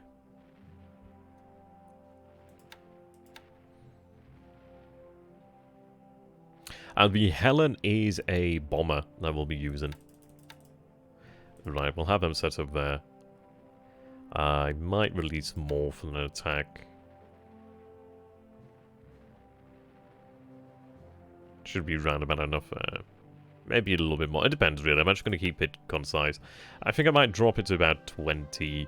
We do have a hell of a lot of naval search in the area, so I could potentially even drop that a bit more. And I think I will do, actually. Have 50% of squadron made available then, actually. Yep, there you go. Key 49. That's looking nice. So go ahead and show you the Key 49. It's good to have you all in here, actually. Nice to see the numbers of people watching consistently has gone up. But it's been really awesome just trying to get these numbers up on Twitch, and I think it's nice. I think this is it. I think this is definitely the permanent shift now, which is good. Right, so we have the Key 49.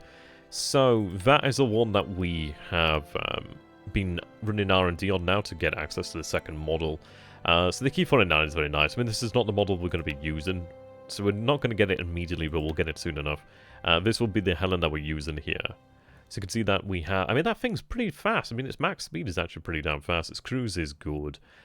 Cruise, I think, links up probably fairly well with quite a lot of the fighters that we have here. So you can see it's got pretty good durability, but the fact that it's armored definitely does help. It's got the same bomb load, but it actually does have a little bit more capability in defending itself. It's only got 7.7s here, but it's got 20 mil at the back, so at least that's something. Range is alright. 11, 13, it's about what we're used to, roughly. What's that one?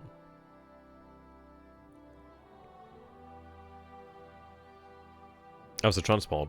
I'm like, what? I don't understand, it's got no bombs, what the hell is the point of it? But yes, it's a transport. Yeah, a bit more range than the Sally is actually.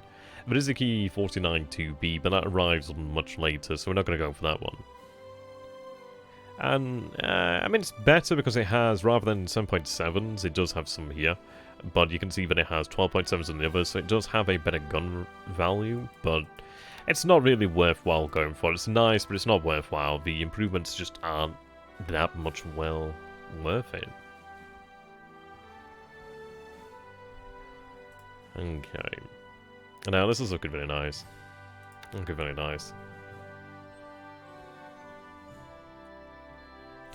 It is somewhat tempting to land a unit out here to take that.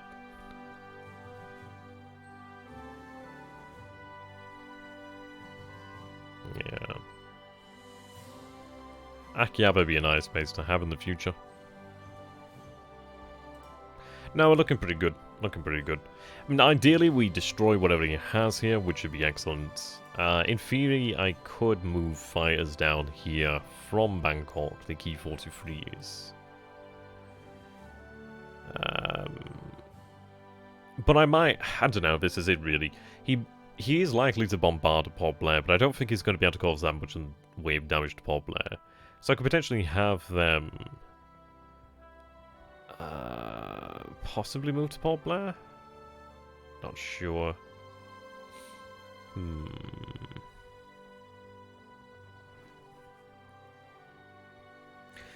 I think we're alright, kind of as things are. Just having a couple fighters out here be worthwhile, just keeps them protected. He's going to be running cap here. I mean, the great news was obviously that we came off pretty well in the trade. I mean, 8 today is pretty good versus 2. Yeah. 4 in air-to-air, then another 4 in the ops losses. So he's lost 30 of them so far. He's lost 17 to air-to-air, he's lost 13 to ops. That's looking pretty good. Yeah, well that's it, isn't it, really? Got a little bit of damage in on the airfield. But the interesting thing is he transferred fighters from Magway, so I think he's transferred them elsewhere, really. We do need to run reconnaissance to figure out where the hell they've gone.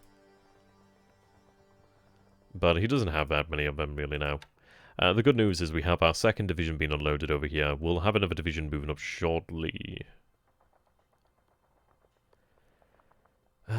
Which is... So that is all the equipment over here. So you can see that we have a bunch of equipment. And I might go ahead and actually just land that on SunYan, considering that is equipment. A size 1 port is better than a size 0. And we'd be on the rail lines anyway, so we could have them shifted up. But then again, if we can land at Pagoo, I'll just land at Pagoo, because it's worthwhile being able to do that. It means that we're right in where we need to be. They're actually going to land on the base and be able to move out via rail. Are you going to like this, by the way, Gary? You're going to like this. So over here at Tungo, we had a really, really freaking awesome turn of events. Oh, we also did have the I-22 attack these light cruisers down here, which was fun. But yes, the turn of events that was awesome was this one. There's it. Not that one. Not that one. Nor that. Oh, we did take Batavia today. There we go. We had a few battles today, didn't we? Here we go, yes. This was a battle that was really awesome. So, you can see here, ground combat at Tungo. So you can see he had actually moved in units here. So he had 103 AV.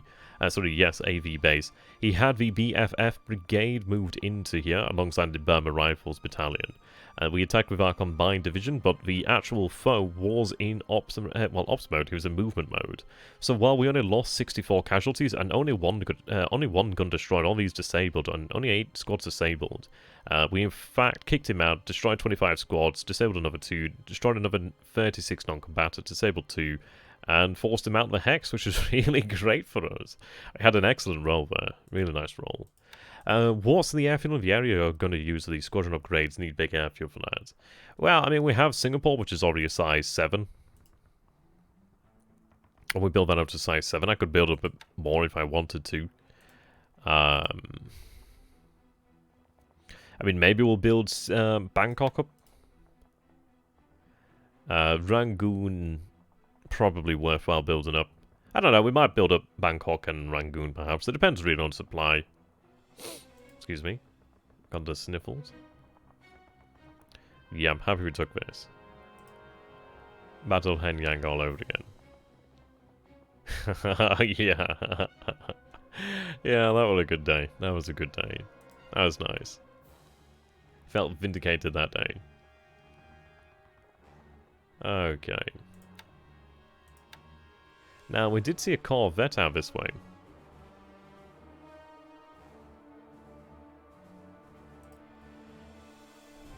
So I think it was I-1 that was attacked.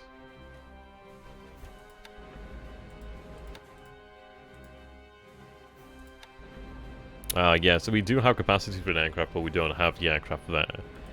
But it was strange to actually see a Corvette attack us here. So, we can likely figure it as an actual convoy in this area, so we'll have to respond to that. Excuse me. I do have Meisters being sent out here. We do have fuel that will begin to unload now.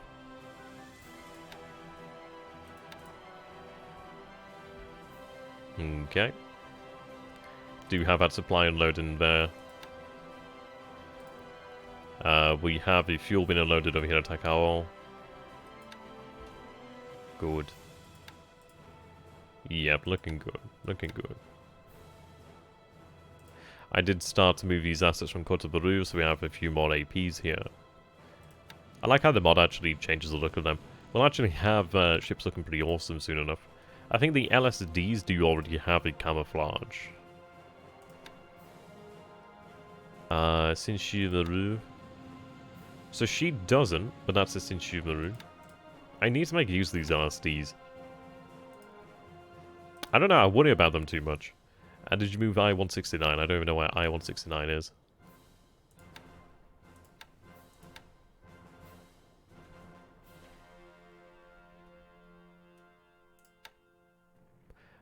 Has she only just arrived? No, she's only just arrived, I think. Not too sure on that. I didn't miss Medieval. No, this game is unfortunately not available on Steam. You can get it from the Matrix store. But what I would say is wait until around about Christmas, because they have an amazing sale on just essentially everything. And you'll be able to pick it up, well, pick this up, pick up one in the West, pick up probably one of the East as well. For the price of that, you pick up one in the Pacific. So that's the best time to get in there. Okay.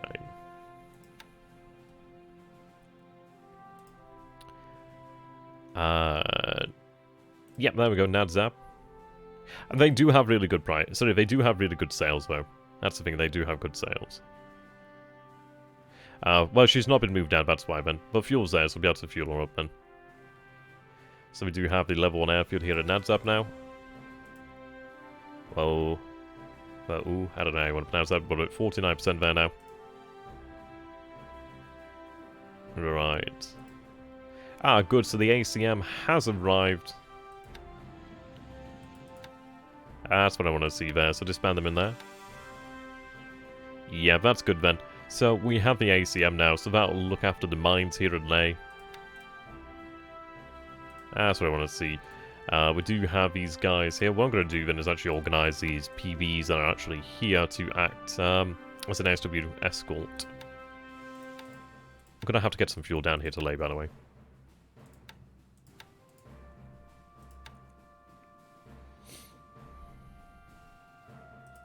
Right then, so we'll have them follow.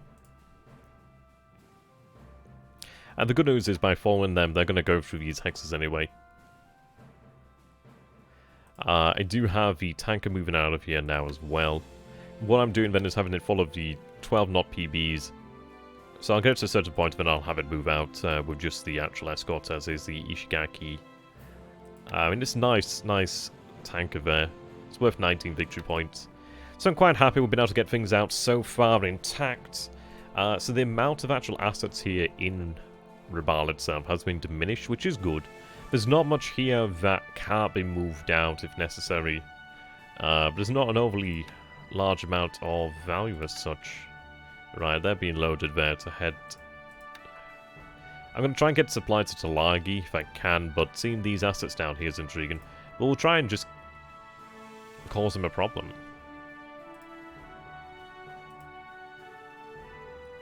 I'd like to get another AS down here, potentially, to Rabal. I don't think we have a spare one, but it might be nice in the future just to help. So it's an important sub-base at this moment in time. Right, Kitakami and Isakazi will have moved down in the future. In fairness, though, while they are here, I might be able to put them into repair ship mode. It does make you wonder. There's no fire, so they should be okay. Flood damage isn't that bad, so they'll be able to get moved out of there anyway. It'll just take some time. They've got a little bit of flotation damage there, so what I'll do is leave them to... Actually, no, it's major, isn't it? I could probably have them move at mission speed, i.e. their own cruise speed, back to Japan. Should be alright in that. I am moving... I did look around Japan, actually, a little quickly as well. There are some bases that have a good few hundred mines, actually. I do need to try and find some more ACMs or convert some more ACMs. But I'm sending some ACMs to Osaka, Kyoto, sending some ACMs to Tokyo. I will be sending an ACM over here to Paradigmblue as well, actually, before I do lay mines. And I do have that over here. It's moving out from Toyohara. Yeah, I know, that's why I haven't put them in it, don't worry. So that's going to be heading out here to Paradigmblue. So we'll be able to lay some mines, and I think an ACM can look after 150 mines. So it'd be worthwhile. Paradigmblue is going to be a nice base there. An ACM is it's like a mine tender, essentially. It's essentially what it is. It's like a mine tender. Sometimes they do carry some mines as well, but their role isn't really... they've got depth charges as well, which is nice, because at least they can kinda help if needs be, but you don't really want to be having this ship press into that sort of service. They operate essentially as minefield tenders.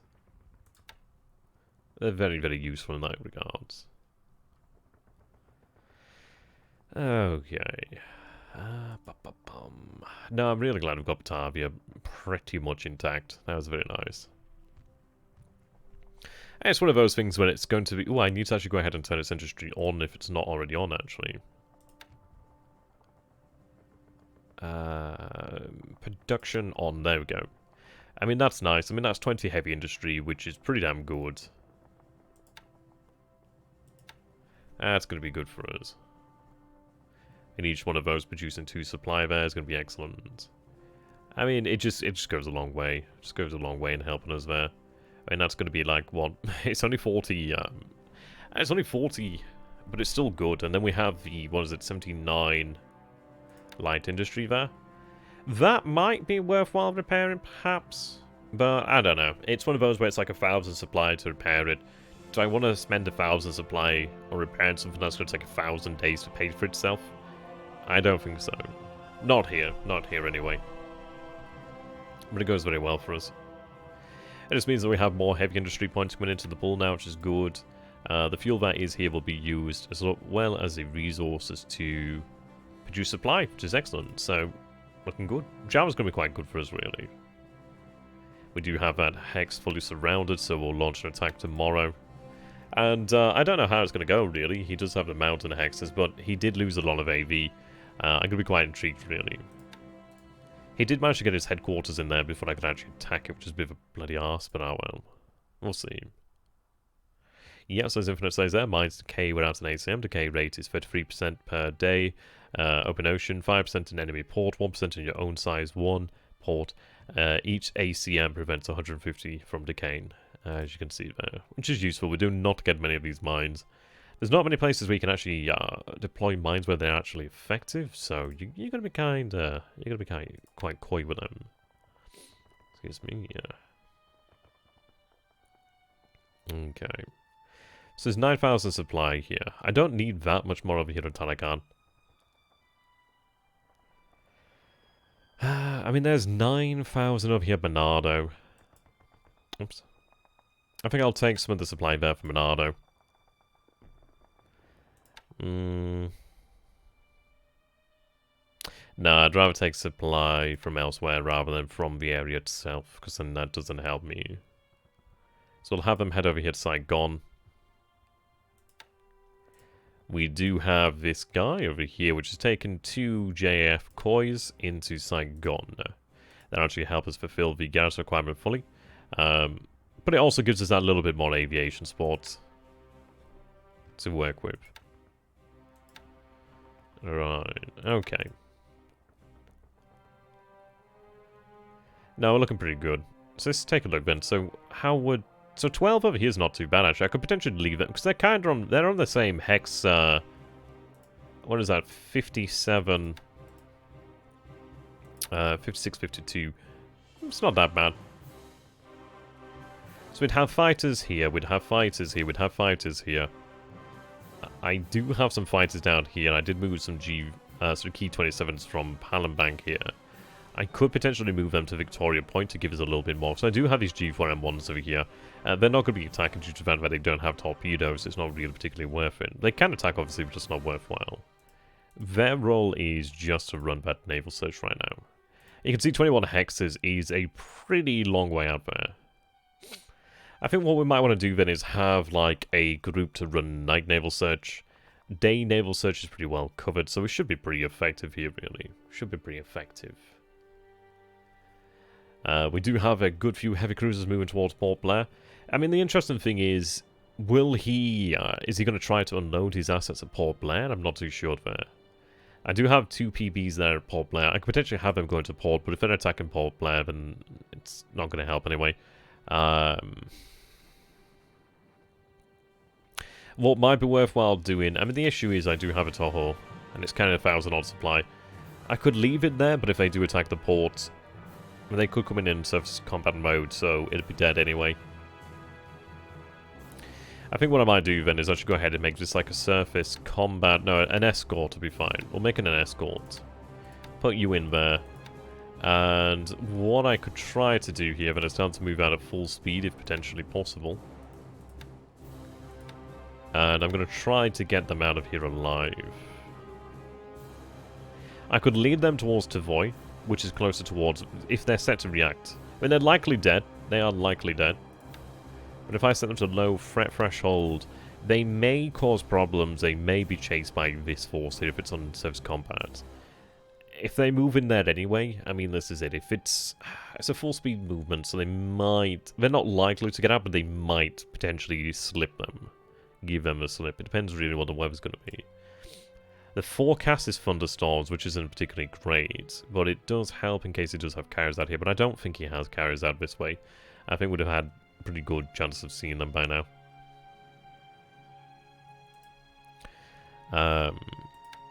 Rightio.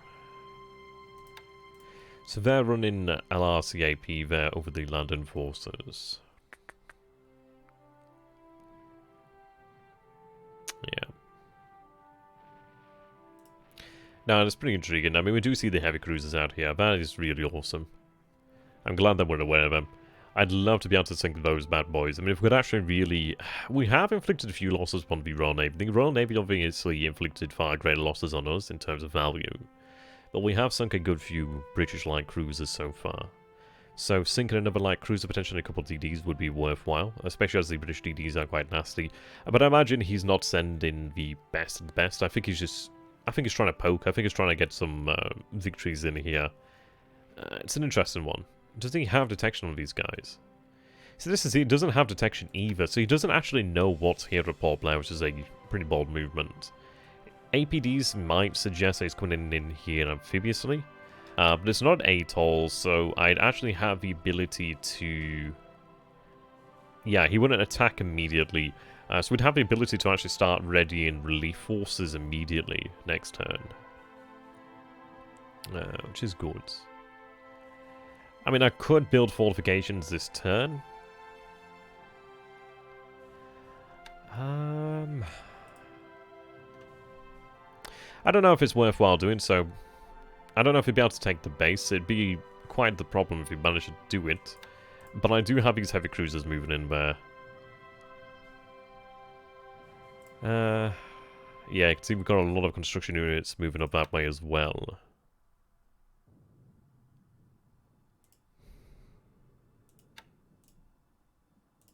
Right, so that's the 5th Division there.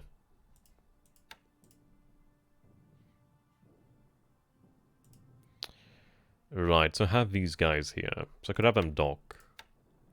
So they can handle the rest of 5th Division, of course.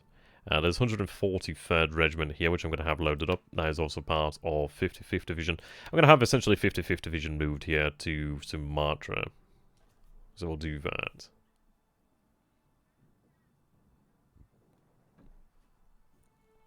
Okay. Yeah, so there's all these elements here. I can't carry all of it, though, that's the problem. So I don't know if I will bother carrying that. Yeah, I didn't look at the troop load there.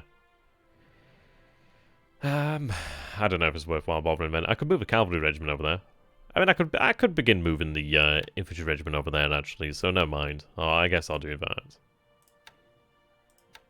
They can't carry it all, but if I move them out there to Medan, should be alright.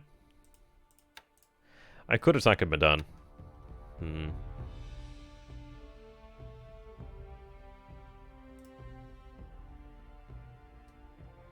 126. I might go ahead and just bombard Medan until I know. I don't think he has that much in the way of AV. I mean, it's clear terrain. I should be alright. Should be alright. Yeah, we'll go ahead and do that. I will give them a superior commander. It might be arguably a waste of points, but... Actually, no, it doesn't look like we have... Yeah, 62 is not bad. It's useful, but it's clear terrain. Should be alright. I do have those units marching to the north. If needed, I could move a unit down here, but I think having another regiment land down here at Medan would be useful. I do need to get an aviation unit moved in there, so I'm going to have to look for like a JNF, Koi, get it moved in there. I do have a battalion here at Kuantan, but it's a size 4 airfield, so it's worthwhile having it there. I do need to find a garrison unit here for Kuala Lumpur, so let's tie up a tank regiment, which is a bit of a pain in the arse. But they are light tanks, so it's not as bad. It's not the worst one ever.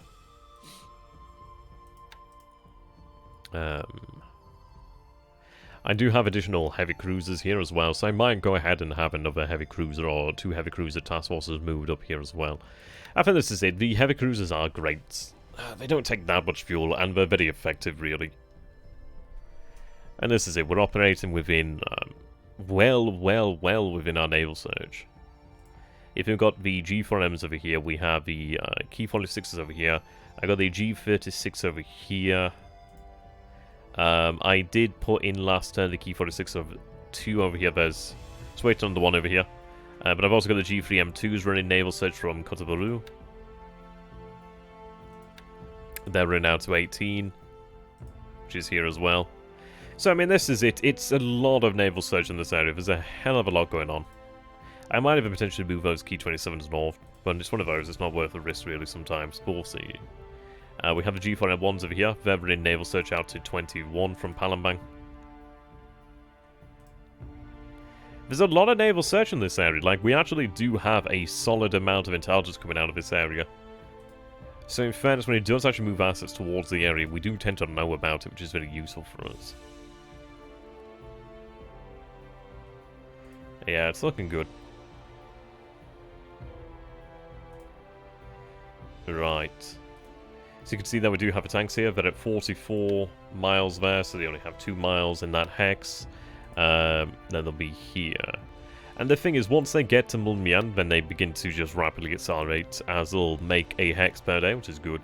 And the excellent news is, well, he moved. He's actually... That was really unlucky for him, but that really worked out in our favour there. Really worked out in our favour. I need to find out what the movement rate is on the trails. The trails are awful.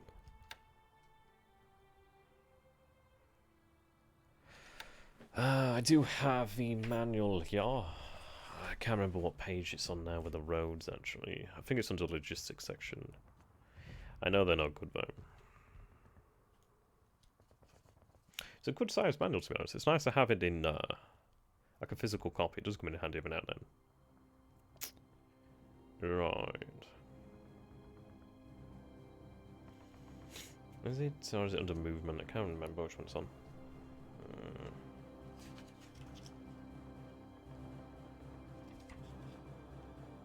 Ground unit movement, perhaps. So 189, might be there.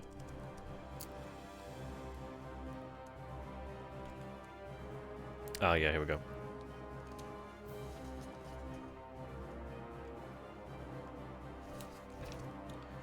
So, a trail. Infantry move 10 miles on it. Interestingly, armor only moves 5 miles on it. Yeah, that's the odd one out there. It's usually the rule of thumb is that the armor will move faster. On a main road, infantry move at 30 miles a day. Armor moves at 60 miles a day on major road, which is really excellent. On secondary road, infantry move 15 miles a day at best. Armor moves 30 miles a day. On a trail, however, the movement is 10 miles a day versus 5 for the armor. So that's intriguing. Now this is the thing here, because I do have this. I'm going to have it broken up into different elements as well, actually. So it would take them 5 or so days, perhaps, to arrive there, if I read that correctly. Which...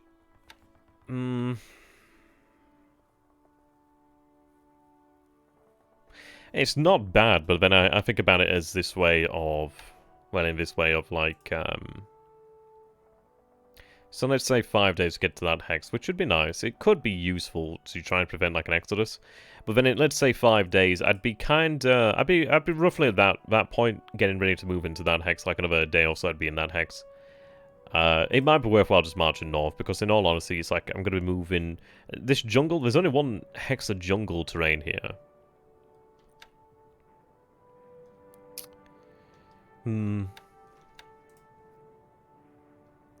They don't have... they have a little bit of fatigue.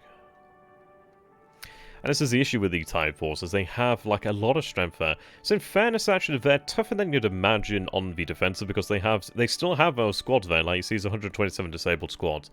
They still have them. They're not fit for actual, like, offensive duty, but they're still there. So the thing is, when they are attacked, they actually do contribute in a way. You can see they're actually pretty good formations for the most part. They will be pretty good formations. Hmm.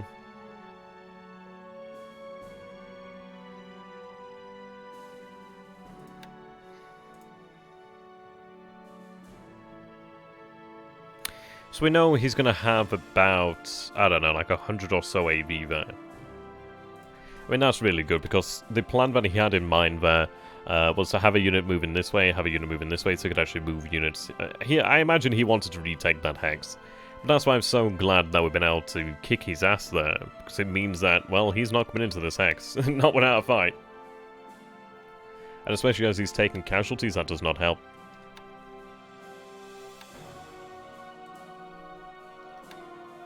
Yep, and we have full control of the road now. I'll have another division arrive there in about, I don't know, 2 days or so. And the interesting thing is I could potentially even have that division march up that way, and I'm tempted to do that, to be honest, but what I might do is actually have that detachment and have it maybe march up that road, but armor could march up there. Well, sorry, armor could drive up there. I mean, 60 miles a day is like a hex and a bit each day, which is nice.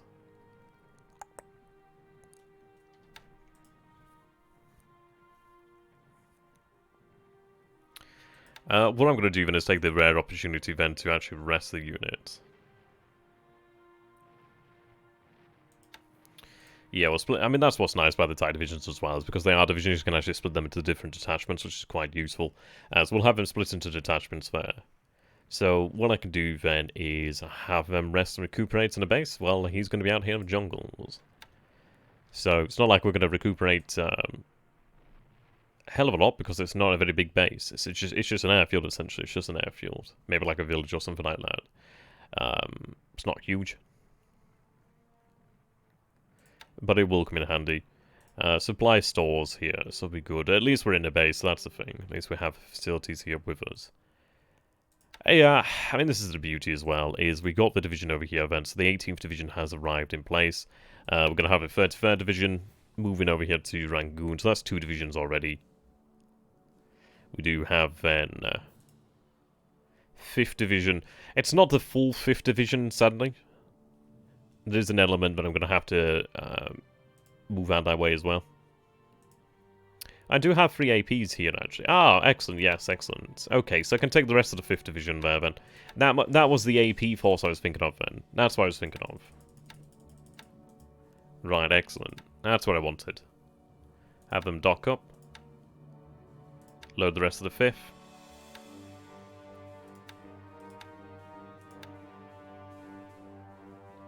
Right, have them move to Pegu. Right, that's good news then. So the 5th division is going to take a little bit longer to actually arrive at Pegu in full strength, or arrive in Burma in full strength. But this is it. We're going to have 3 divisions or so in Burma pretty damn soon, unless something catastrophic happens. But we'll have those 3 divisions there shortly. So then with 3 Japanese divisions, which is about, it's going to roughly work out about 12 to 1300 or so AV. That's going to give us a hell of a lot of AV then. So we'll have over 1,000 then to tackle him in Rangoon, which is nice. He's moving to this hex over here, but in fairness, that's fine.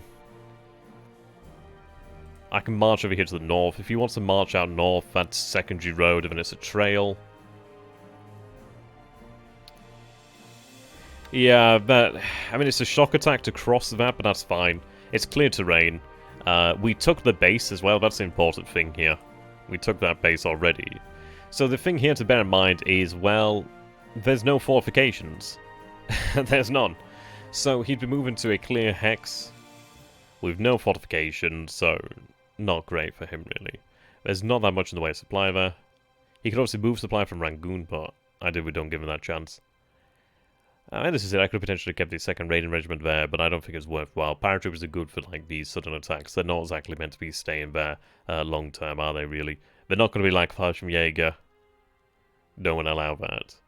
So I think we'll call it here then for tonight's stream. It's been nice to have it at a good time, and this is it. It's given me a lot more time to work on it, to really just talk and just do what I used to do, really. But that's it. That's the reason why I like 6 PM-ish starts, because I get to have that solid time. We get to really talk about things and go through it in a good amount of detail. We'll take a look at signal intelligence while we do finish off.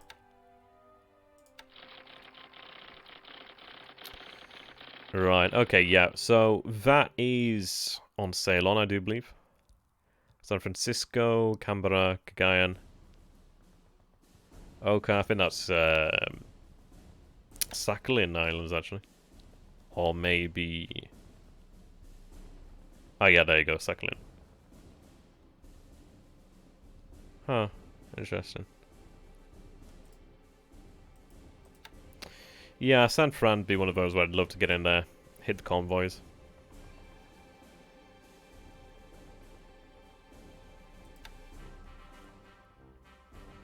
Whereabouts is Canberra? Canberra is...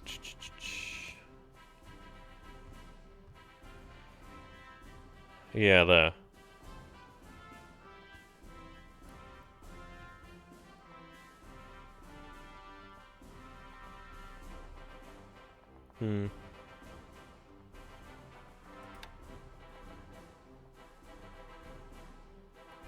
So we do have some detection there, Ben. So I wonder if we did have... I mean, that's a bloody big port. That's a bloody big port there. Really bloody big port.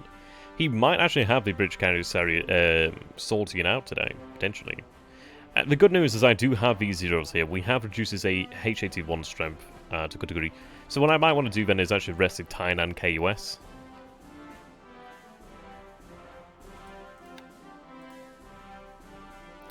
I don't need to bomb Rangoon as such. He's got a decent amount of AV there, but I'm not going to be attacking for a few days as of yet. I'm going to get my forces bunched up. It might be that we have his zeros pushed, but in fairness, they're not bad. I'd like to have a zero squadron there at Bangkok or nearby Bangkok to make sure they do coordinate properly. 14 from Bangkok's about that. It's about 9 from you. Doesn't give us a lot of room to work with there. Yeah, we'll see. Had we had a aviation flotilla at Port Blair, it would have been amazing. So I could have based the zeros there. Based the bombers there would have been really good. It's a very nice base. We're going to get some mines moved out that way in future.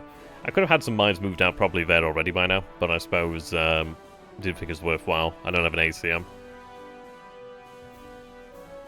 But now it's looking good. I mean, this is it. I don't know how it's going to win that. We can have another 2 heavy cruiser task forces moved to the north as well to augment what we have in the area. If I wanted to, I could have another heavy cruiser task force brought from Pegu End. Essentially, I could cover each area here in the Andaman Sea.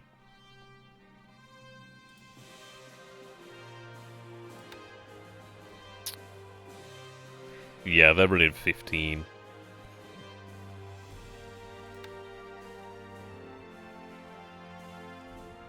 They're an escort, but I'm going to have them at 8k then. 12, not 12 hexes. I'll have them just continue to rest them for the time being. Yeah, there we go. No, it's looking pretty good. Looking pretty good. We should be able to get a few torpedoes off them potentially if it lingers in the area. Should be nice. We've got plenty of naval search. Plenty of naval assets. Still moving our own assets, so yeah, it's pretty good. Pretty good. So we'll call it about there then. So thank you very much for watching, ladies and gentlemen. I hope you've enjoyed it so far. I hope you're enjoying the series as it continues to progress.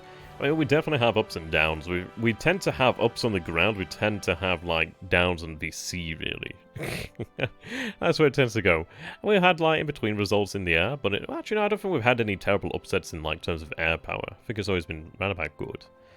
So things are progressing. I was hoping that we'd be able to begin marching towards SunYan today, but we do need to attack this unit. But in fairness, that's not too bad. Because I could await these, I mean, another 2 days or so, give them, I could potentially attack tomorrow, kick them likely out of the hex, so we might even have to just attack again to kick them out. But I think it's the proper core there. But I'm not too sure, actually. To say that it's here is interesting, while the rest of the forces did retreat, so I imagine it's like probably a shocked core there. We did see another of the cores that were essentially destroyed. So that's probably a ruined core. So we'll attack and destroy that tomorrow, perhaps. I could maybe then wait a day or two, perhaps. But then again, we'll see. We'll see. Better off just marching on there, really. He does have a decent amount of AV here, but he'll not be able to do that much, especially in the clear terrain. Well, we'll see. We'll see. But until next time, thank you for watching. Oyasumi nasai, which means good night. A very good night, essentially. Very good night. Sayonara. Sayonara. which is goodbye. Well, it's like a final goodbye. Like, you're meant to say like Jedi, Jedi, Jedi. It's like bye, bye, bye. That's what you say on a phone. But sayonara is like a final goodbye. So, sayonara and fin. Till next time. Goodbye.